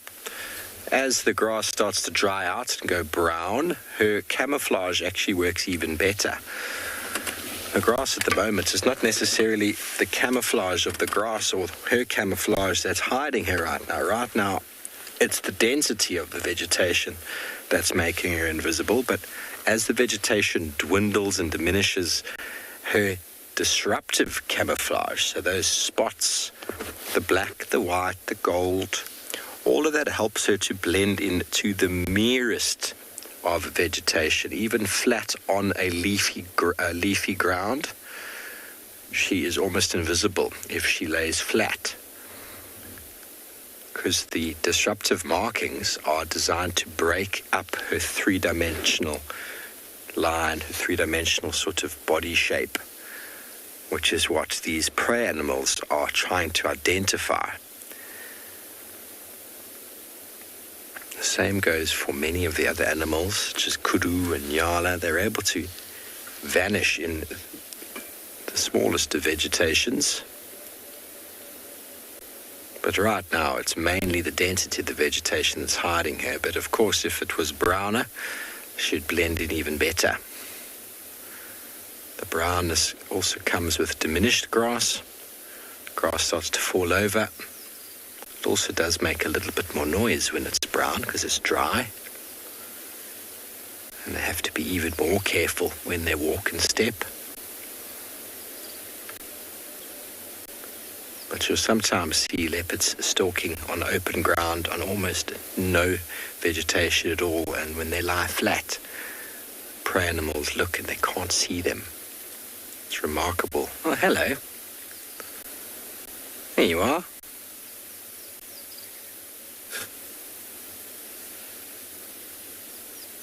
Those of you who are just joining us, this cat that's just sat up is Thandi, the beloved one. She's been a dominant leopard around Djuma for quite some time, spending a lot of her time on the eastern side here and into Torchwood and Chitwa. And she is the proud mom at the moment of a almost plus minus 1-year-old boy. I don't know exactly what day he was born on. Okay, it's time to move.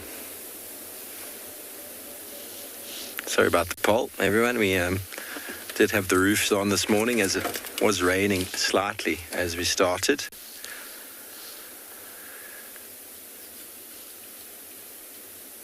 Enough of a cat nap, it's time for some action. Now she's listening. The wind is very slight coming from in front of her.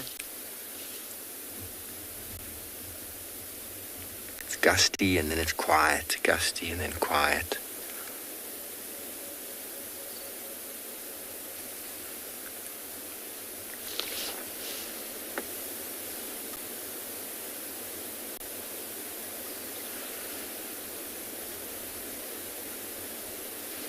So can you see the tops of the grass where the inflorescence are? It's got that brownish sort of coloration. And when all of the vegetation is like that, it's amazing how she vanishes it there. The green basically just blots her out, really. But they are woodland specialists. Their camouflage is not just grasses. Lion camouflages grass. That's their general sort of, you would say, their general primary sort of vegetation unit, although we do find lions all over the savannah. Their tawny coloration is designed to blend them into the grass, whereas leopards are more of a woodland specialist, so that black, the gold, it's like looking through a tree. You get the different shades of light looking through a bush, where the light falls and where the branch falls, so you get the different colorations of dark and light. So that's what gives them their camouflage. Bearing in mind the spotted cats are generally an evolution adaptation from forest-dwelling predators, evident still in the spots of lion cubs for protecting them or hiding them when they're quite young. And as they get older, they lose those spots. And the evolution advantage of being a tawny cat in open grassland has clearly been more advantageous for lions than more heavily spotted like the leopard. Okay, well, we're going to follow her. She doesn't seem to be on any sort of hunting mission at the moment. She's just going to be heading back towards cheetah cut line. And we can compare now the movement and the spots of our leopard to the tawny coloration of Rule's well-settled lions.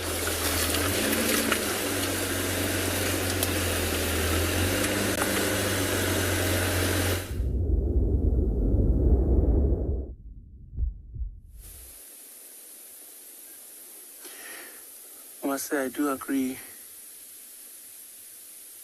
These cats actually blend in very well with their surrounding environment. And you can see here this young male with his head sticking out the mane there. But look at these lionesses. You can see there is 2 lionesses right there. And the other one, you can hardly see the head of her in the tall grass there. And I think this would answer a lot of people's question, where people would say lionesses do all the hunting and males don't. But ideally, if you look at this situation with the male and the females both sitting in the same place, you can imagine how easier it is to see the male in that grass than it is to see the female. Because if you look, the male's head and shoulders are much bigger than the female's. And with the mane on top of that, having a different dark color, it doesn't blend in as much as the females. So in a sense, the males will hang back if it is a prey that the females on their own can bring down.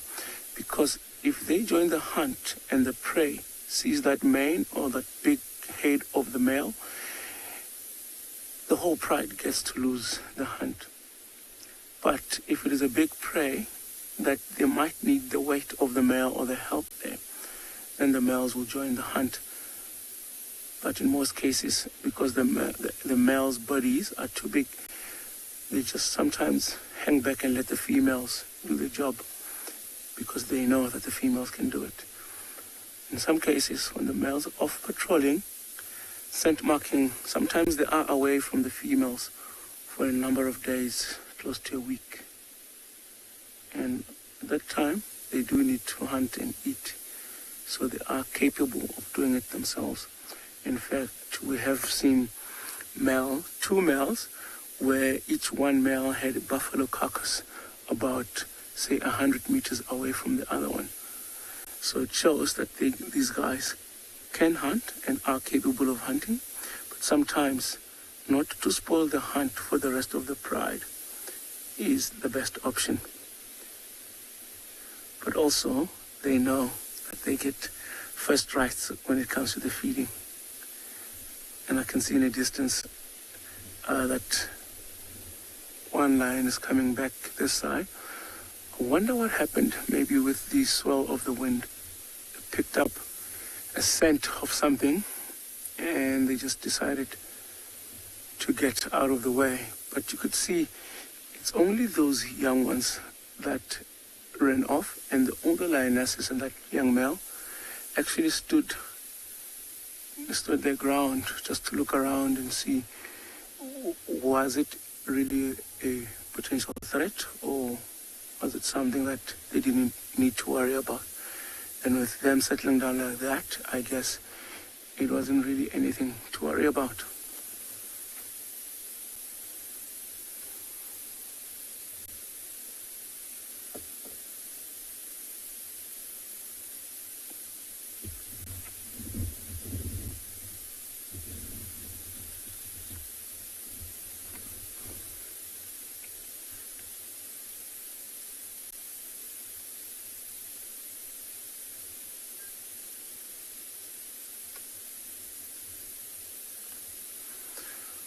Alright, I think we'll stay with these animals for now. So stay tuned, and I'm gonna send you guys to Trishana, who's got something that's incredibly slow for you guys.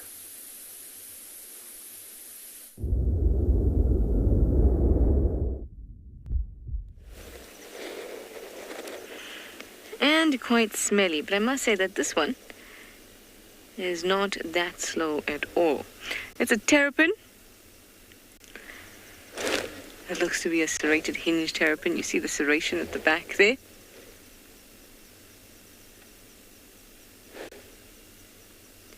And these terrapins prefer kind of permanent water sources as opposed to the marsh terrapin, which is the other one we get in this area. The marsh terrapin you can frequently find in impermanent water sources. But these ones, they like to be in permanent water sources. And we're right next to twin dams. So that's probably what it was making its way to. Now it's decided to turn around.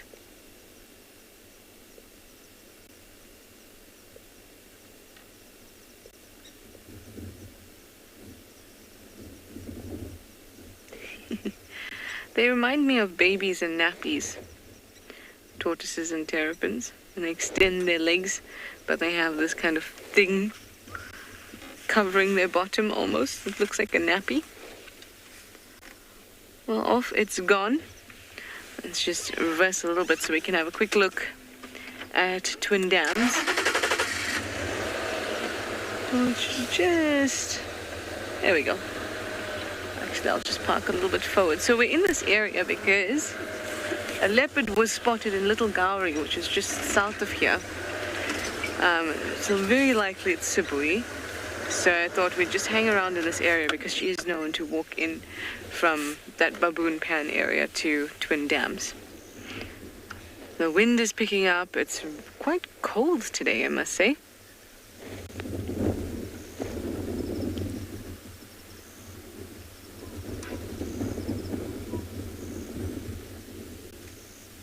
And if there's nothing else at the dam, then at least there's the blacksmith lapwing. Always show ready, the blacksmith lapwing.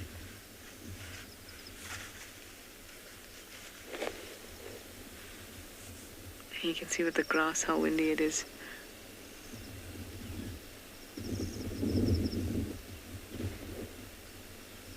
Stations are crossing into Torture.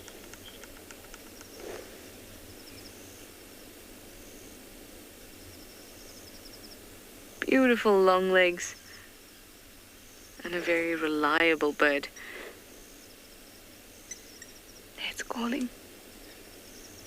Reliable in the sense that you'll almost always find them when you're out and drive. And off it's gone too.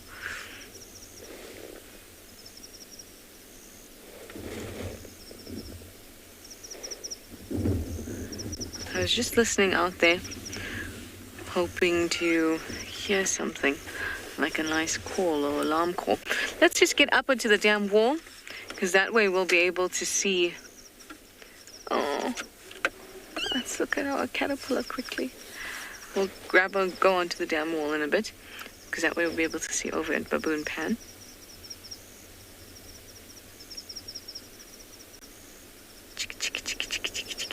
Oh, I love them so much. They're so cool. It is a caterpillar, or maybe you call them an inchworm because they inch along. Inch, inch, inch, inch, inch, inch. And even though it looks like it may have many legs, it's only got 6 true legs. The others are called pseudopoda, false legs. that assists it while it's moving in this form as a caterpillar. But in fact, it is an insect, and the thing that classifies, or one of the things that classify an insect, are 6 legs. So 6 true legs. Maybe it'll give us the opportunity to see them. The 6 true legs will be right in front. The ones at the back are all false.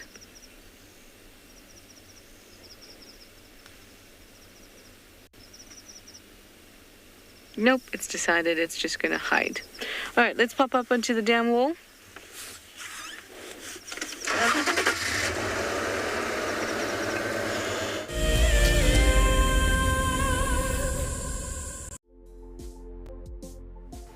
On the 27th of April, WildEarth will be turning 14 years old, and we wouldn't be here if it wasn't for all of you. And to celebrate, we will be finishing the beautiful book that we started last year that looks at the history so far. But we do need you to be part of it. Please submit your most memorable sighting, or what WildEarth means to you, or even just your name and a comment to be included inside the book.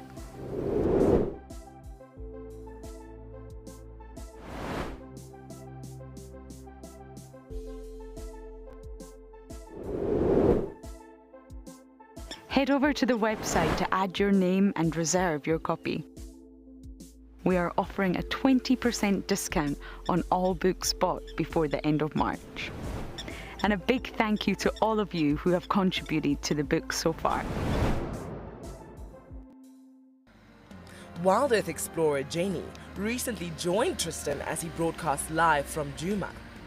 Awesome to kind of have a guest on board. I'm looking forward to this. This is Jenny. Hi everyone. And Jenny is the first of our Ticket to Dream holders. If you want to go on safari with a WildEarth guide, whilst honing your bush knowledge and of course featuring in one of our shows, then head over to our website.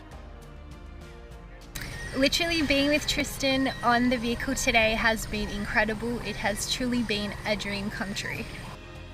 Sign up to be a WildEarth explorer and you could be making your first ever on-screen appearance. I would highly recommend being a part of the Explorer program and being able to be a part of an interactive live drive.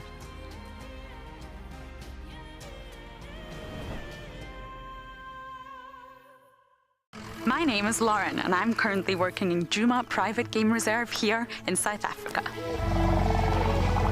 I love answering your questions during the live safaris. It's my favorite part. It feels like you're on the vehicle with me and I'm able to teach you exactly what you want to know. If you want to ask a question on WildEarth, then you need to register on our website. Once registered, you must go to the live safari page and ask your question below the live feed.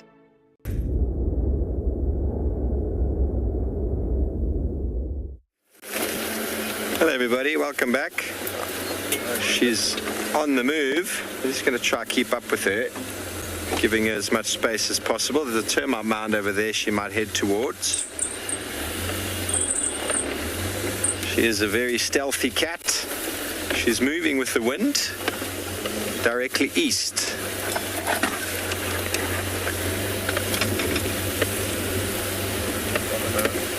She's on the mound, which is something you always can anticipate. If you see a termite mound and you lose your leopard, move towards the termite mound. You happy?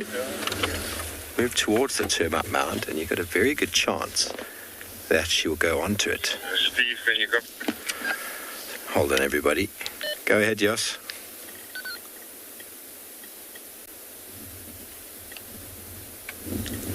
Jos, go ahead.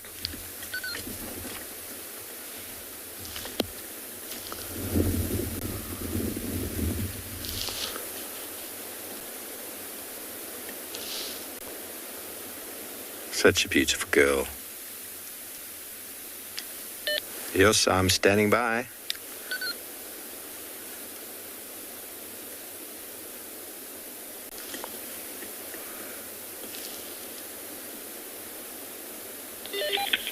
Is there any buffalo vehicles on Georgewood?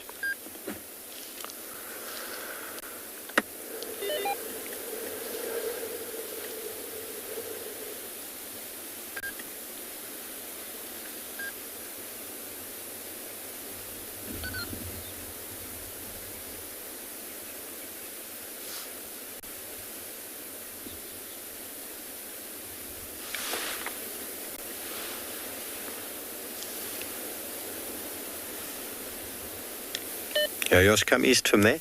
I think you probably see my tracks.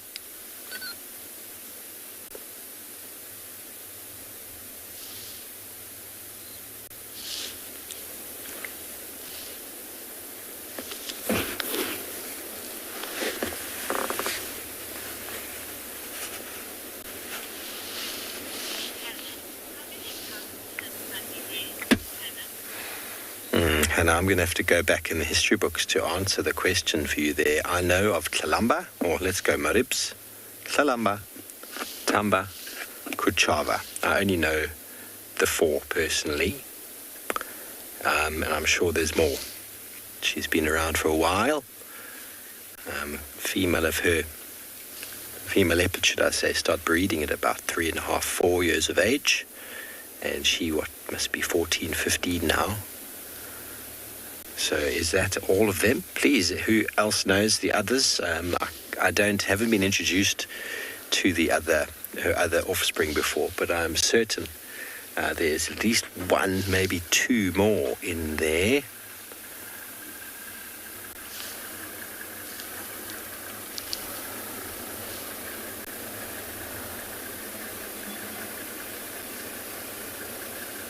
Send to your answers to #WildEarth. Drop me a private message if need be.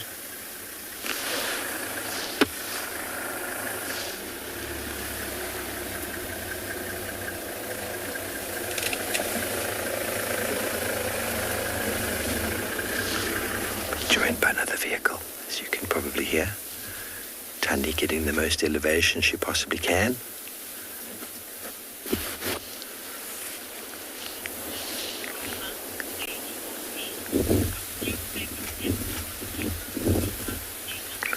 Hello Rohan, age 14. You want to know what my favourite leopard is? Well, Thandi is definitely up there, but I've had a soft spot for Shadulu for some time. Shadulu has always just been such a cool leopard that I've found quite a few times on foot before. Okay, well, before we lose her, I'm trying to give her as much space as possible.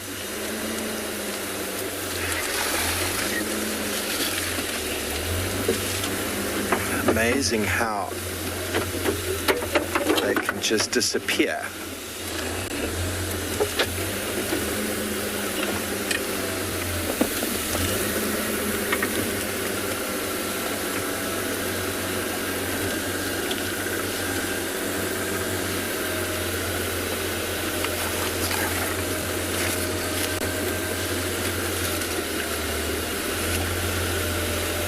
Just like that, she's gone. Well, those of you who've never been introduced to the Thandi slip before, she's very good at giving us the slip, which is okay. It's what leopards do best.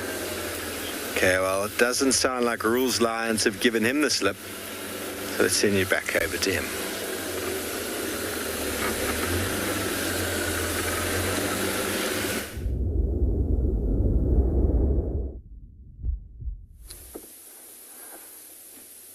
You can see there that something's got this lioness's attention, and she just lifted up her head, and as well as that young male there.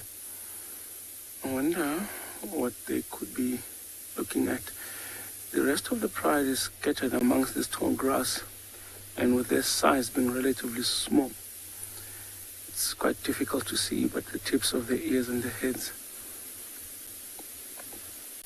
And I think this lioness and that young male are moving in the direction of those sub-adult lions.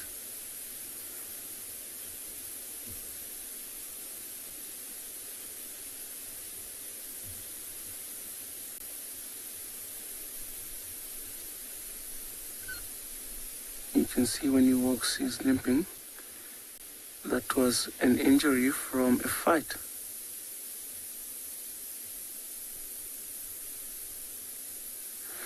Yes, and I believe you asking if is it hard for white lions to hunt due to their color. I think it would be difficult for them to hunt, especially on their own, as that white will always stick out or stand out. but be it in a pride or in a coalition of males, that could actually work in the lion's advantage. You know, when they want to ambush some prey, to use that white one as a diversion or a distraction, and allow the rest of the pride to get into positions. So having that color can be both a pro and a con at the same time. But if he was on his own, then he would have to really be lucky, because his color sticks out. But in tall grass, where he can easily disappear into the grass or behind a thick bush, I think he would also do well.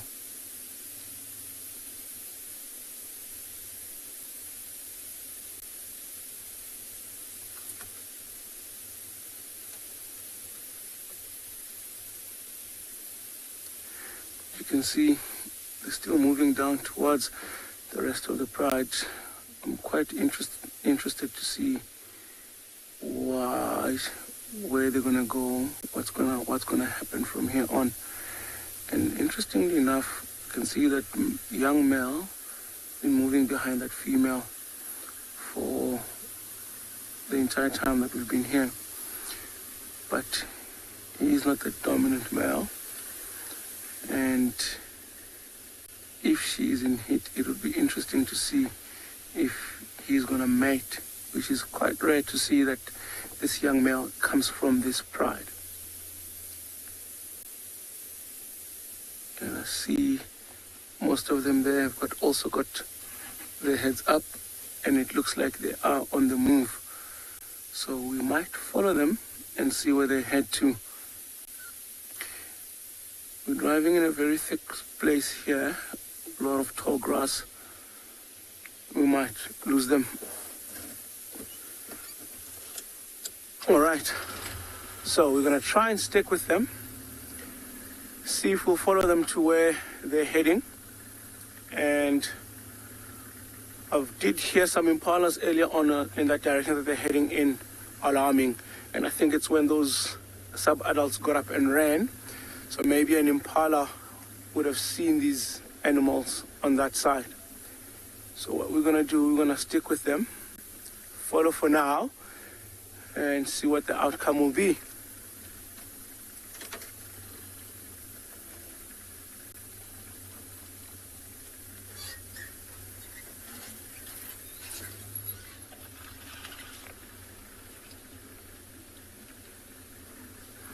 All right, I think I'm gonna struggle to maneuver my way down here to keep up.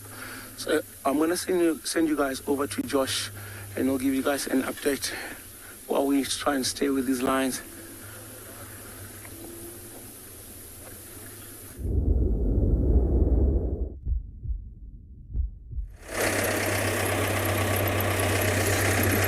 Well, folks, at least Rule found some lions. Myself and BK have not been so lucky. We tracked them into the mountains where, unfortunately, we have no service and the vehicle just can't go. So we did not win that battle. So currently the score is 2 to the Lions, 0 to Josh and BK, unfortunately. So we're grateful Rule found you some. Unfortunately, our morning's goal was not accomplished. And we also had to run out of the east due to the weather. I'd love to say we retreated in good form, but once it started raining, we ran very quickly. So you find us here in the southwest, having a bumble around, maybe licking our wounds slightly. And we're in luck, we found some hartebeest and some wildebeest as well. One or two things going on here. See if BK can't frame up on this small herd of hartebeest. Seems like a hartebeest morning.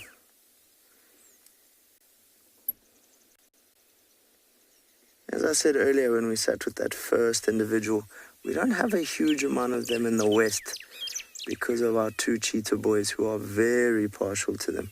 I've got one individual staring at us, so definitely at least 3 here, but might potentially be more. Very curious. So these guys are probably about 120, 130 meters away from us and giving us quite a lot of attention. So definitely not the most comfortable around the vehicle. And not very interested in spending time with us either. But as long as we don't go much closer, they'll hopefully stick around.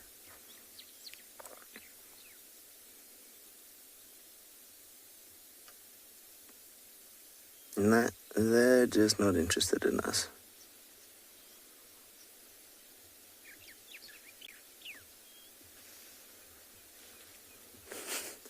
Game of hide and go seek.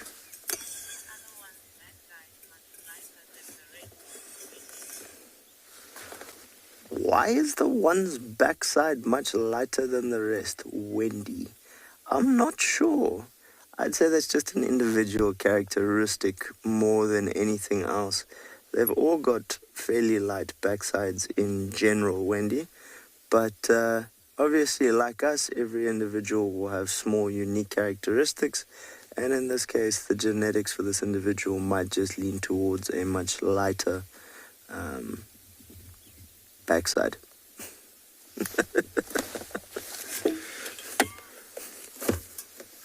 Yeah, they're not too interested in us, that's for sure. You got one hiding behind a tree, two hiding behind a tree, and a third one to the left hiding behind a bush, but still giving us the eye.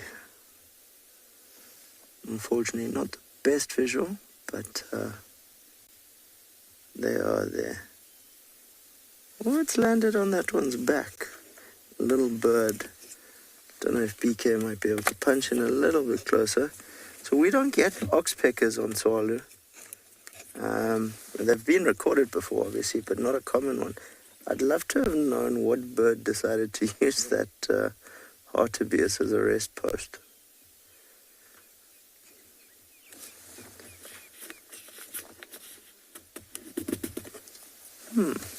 There's something different for the morning. I haven't seen that before.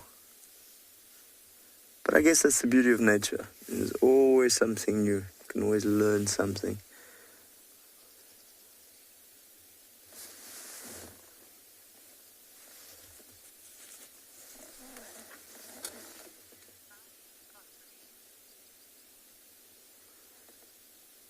So folks, we're going to carry on bumbling a little bit more south and see what else we can find to share with you. We're going to send you across to Steve.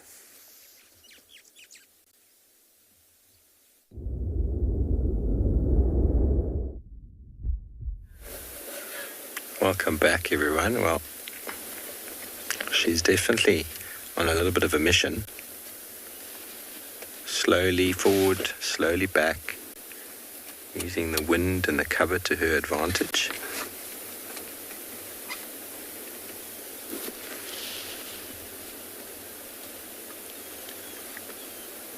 This kind of behavior is one she uses for catching duiker and steenbok.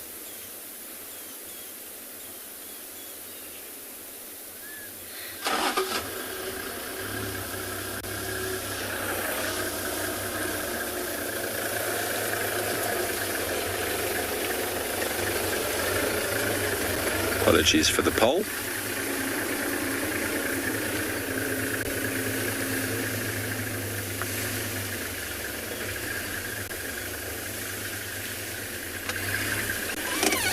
Going to have to turn around.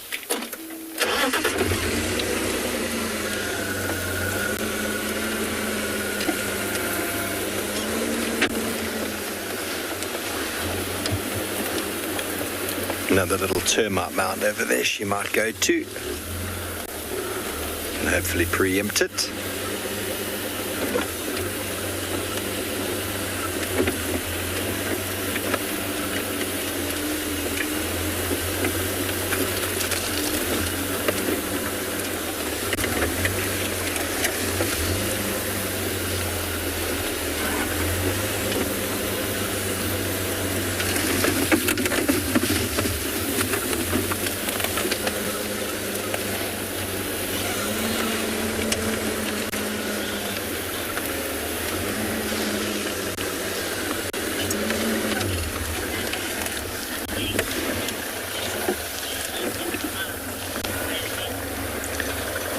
Mandy, 14, 15 is a good age for a leopard. Male's normally a little bit less. I think I've heard records of a 17-year-old or 18-year-old leopard before. That's pretty old, though, for leopards. Obviously, in captivity, they can live much older. The competitive edge out here, have to hold territory, the dangers that come with hunting, the dangers that come with other predators, hyena, lion, other leopard.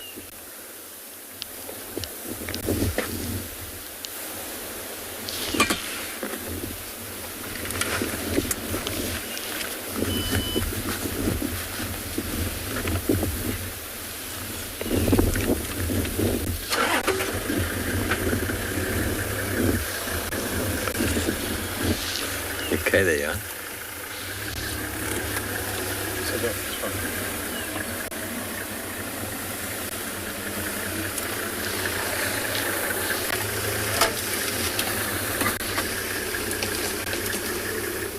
I use the termite mounds for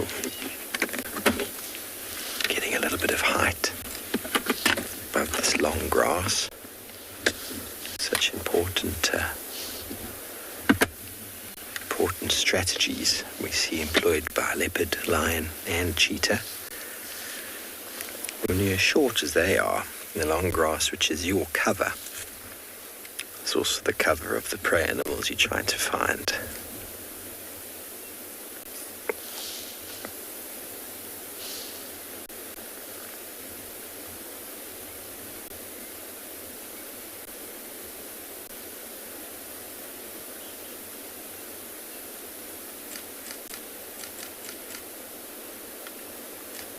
We are joined in the sighting. If you hear a camera snapping away.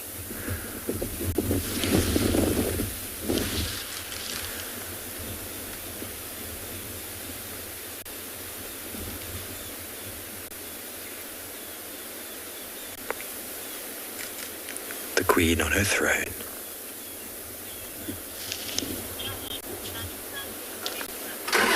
Okay, well, we're going to stay with Tani a little while longer. Send you over to Josh, who's found some large birds.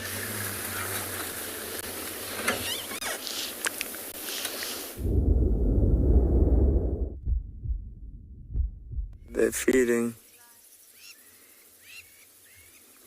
Well, folks, it's definitely been a big cat morning for you.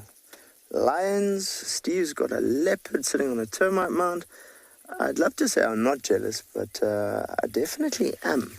So what we found here is something slightly different. We've got 2 male ostriches and 1 female here in the frame.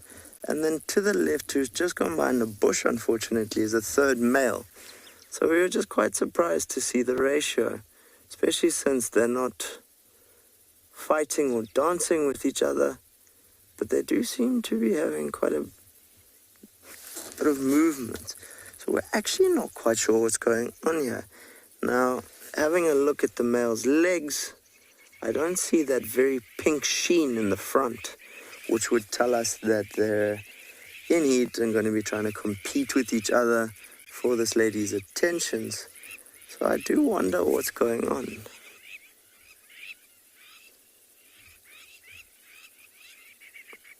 Two males very distinctly a much darker black, with your female being a little bit of a mottled grey.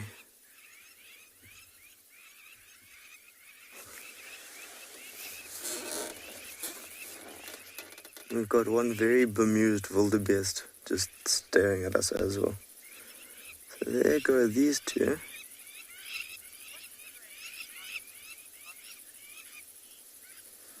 So Lee, what would prey on ostriches? Dependent where they are in terms of size. So the youngsters get preyed on by everything from jackal to large birds of prey. So everything from a pale chanting goshawk up to potentially a marshal. But as they get older and a little bit bigger, they become a very popular meal for lion, for cheetah. I've never seen a leopard feed on them, but I would be very comfortable in saying there's a good chance that they would try. Obviously, an ostrich is also a dangerous prey item because they have an incredibly powerful kick and a very nasty, sharp front toenail, which will do some serious damage. But primarily I've seen of your bigger predators, I've seen cheetah feed on them quite a lot.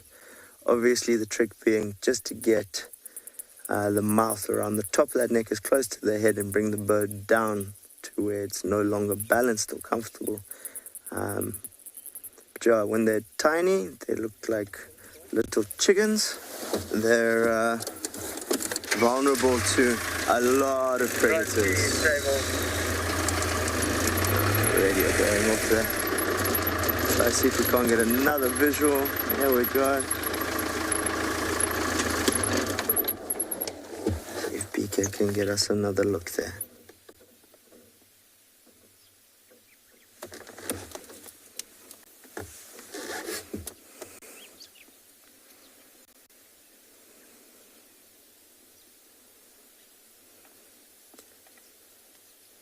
There was once a myth in regards to ostriches always swallowing shiny things. Now, they do swallow rocks to help with their digestion, but there was a period in history where during the diamond rush, ostriches, if seen, would have been killed, not necessarily just for the feathers and the leather, and the meat, which would have kept people alive, but to check their stomach contents for raw diamonds. Now, if you know anything about an uncut diamond, it's a rather greasy looking rock. It doesn't have any of the sparkle of that lovely engagement ring that has to be cut and polished to that.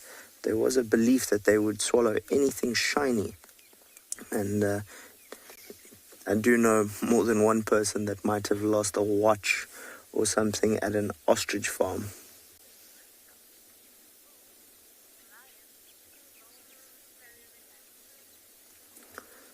So we're going to see what else we can find.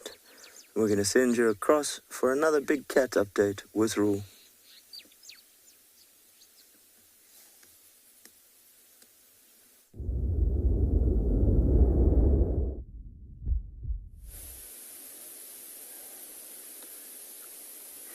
You can see they had settled down for quite some time in these very thick bushes. And we just thought maybe we would have another glimpse of that white one there.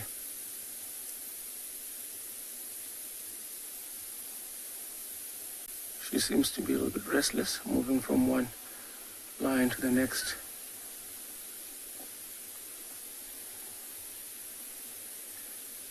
It's amazing, earlier on we were talking about how difficult it would be for her to hunt on her own with her color. If you look at her, I think she would also do pretty well. And if you look there, the young male also came up to join with the rest of these pride members, and looks like he's laying down there.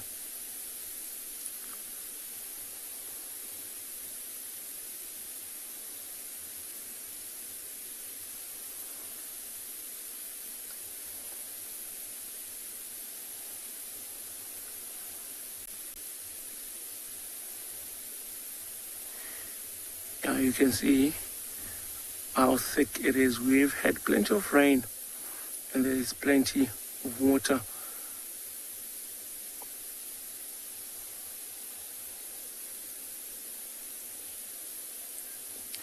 Kelly, you're asking if it would be easy for the white lions to find a mate. I tell you what, I think that'll be the easiest thing to do. For the female especially, I don't think it's going to be as easy for the male, or would be as easy for the male. Because remember, the males, they stand a very less chance of surviving. Right now, he is with the pride, and he and his brothers will get kicked out of the pride in the next couple of months. And then life will get tough for him and his brothers. And if he and his brothers make it and they survive and they get into their primes, or at least they'll be somewhere around 6 towards 7 years of age, and they're strong enough, because it is 3 of them, that is quite a large coalition and it's going to have a lot of strength. So to find a mate, they will have to fight to get a mate. Should they win the fight against those rivals or whatever males, depending on where they are, and then in that manner, that white one would have found a mate. And with the female, she's going to be with this pride in particular. And when new males move in and kick out those dominant males now, then that white female will also in that way have found a mate. So you see, it's one of the reasons why, for me, it was more exciting when the second one was born, because I knew back then that that young male, it's nice to have a white lion in the reserve, and him being a male, he was going to be kicked out of the pride, and he was going to move off to wherever life takes him. But when that female was born, for me, it was actually the best news, because she's now going to stay with the pride, if she survives, for quite some time, which means we're not worried about having a white lion for 3 years or so in our property. Whereas if this female survives, she could easily live close to 15 years of age, which means for the next while, we might have a white lion in the property. It would be nice to actually see how long she's going to survive.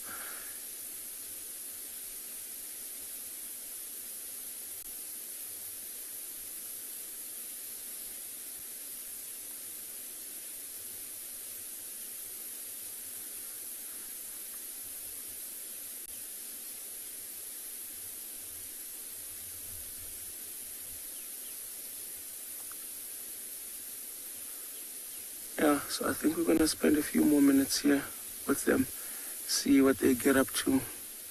It's warming up, and I think these lions will now start to settle down for the rest of the afternoon. I can already see one of them yawning over there. Signs of them, they might have been moving throughout the entire night, so they'll need to settle in. And it's quite thick, shaded with a bit of cloud cover. And then I think they'll stay here for the whole afternoon.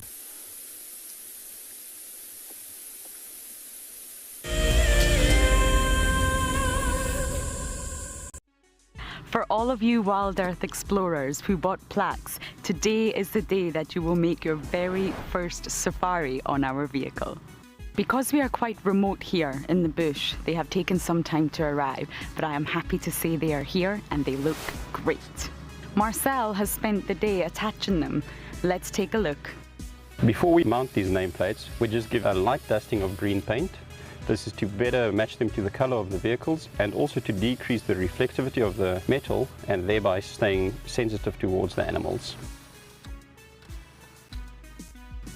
Bumbo crew, hopefully Dan Black, Liesel Apgar and Alicia George. Well, it's time for me to get ready to take you all on a safari. Let's go.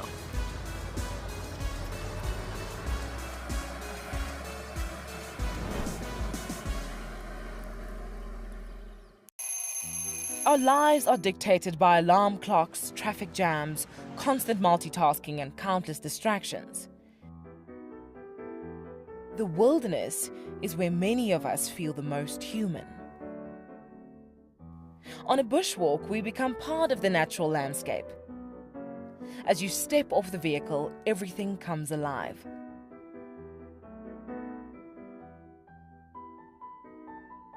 As with any risky experience, walking amongst these animals inspires awe and appreciation.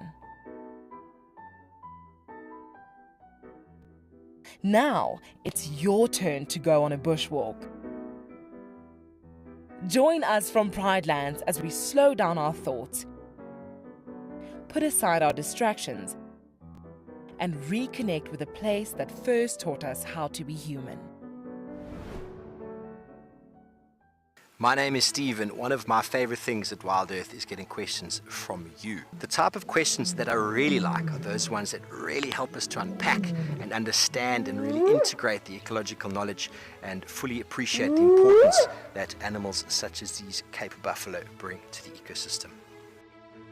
If you want to ask a question on WildEarth, you're going to have to register on the website. But once registered, just head on over to the live safari page and enter your question under the live feed.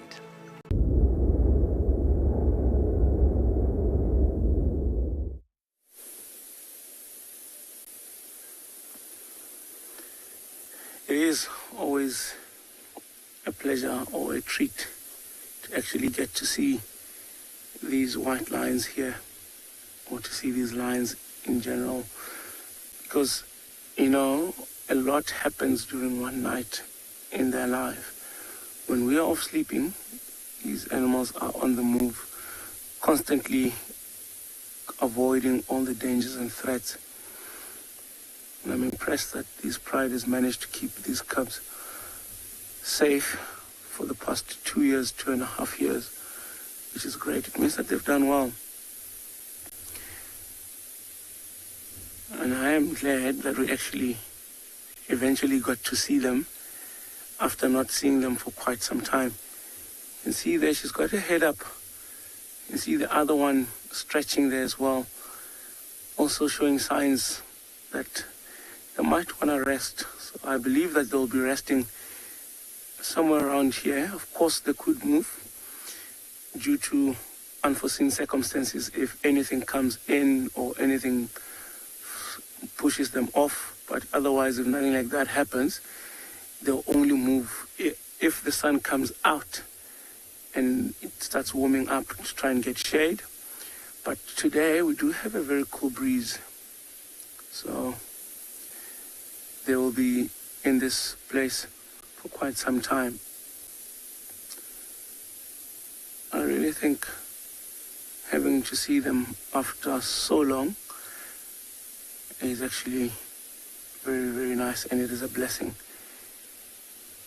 Because out here, you really take it one day at a time.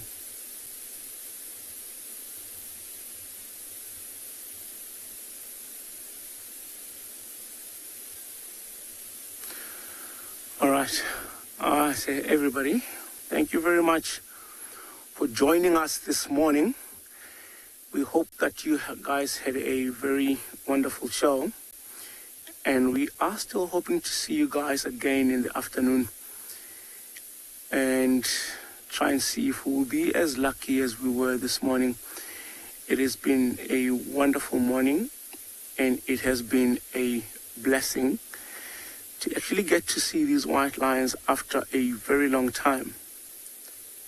So remember to just come back again this afternoon. Tune in, watch. We will take you guys across the African wild, see what the safari has to offer you guys.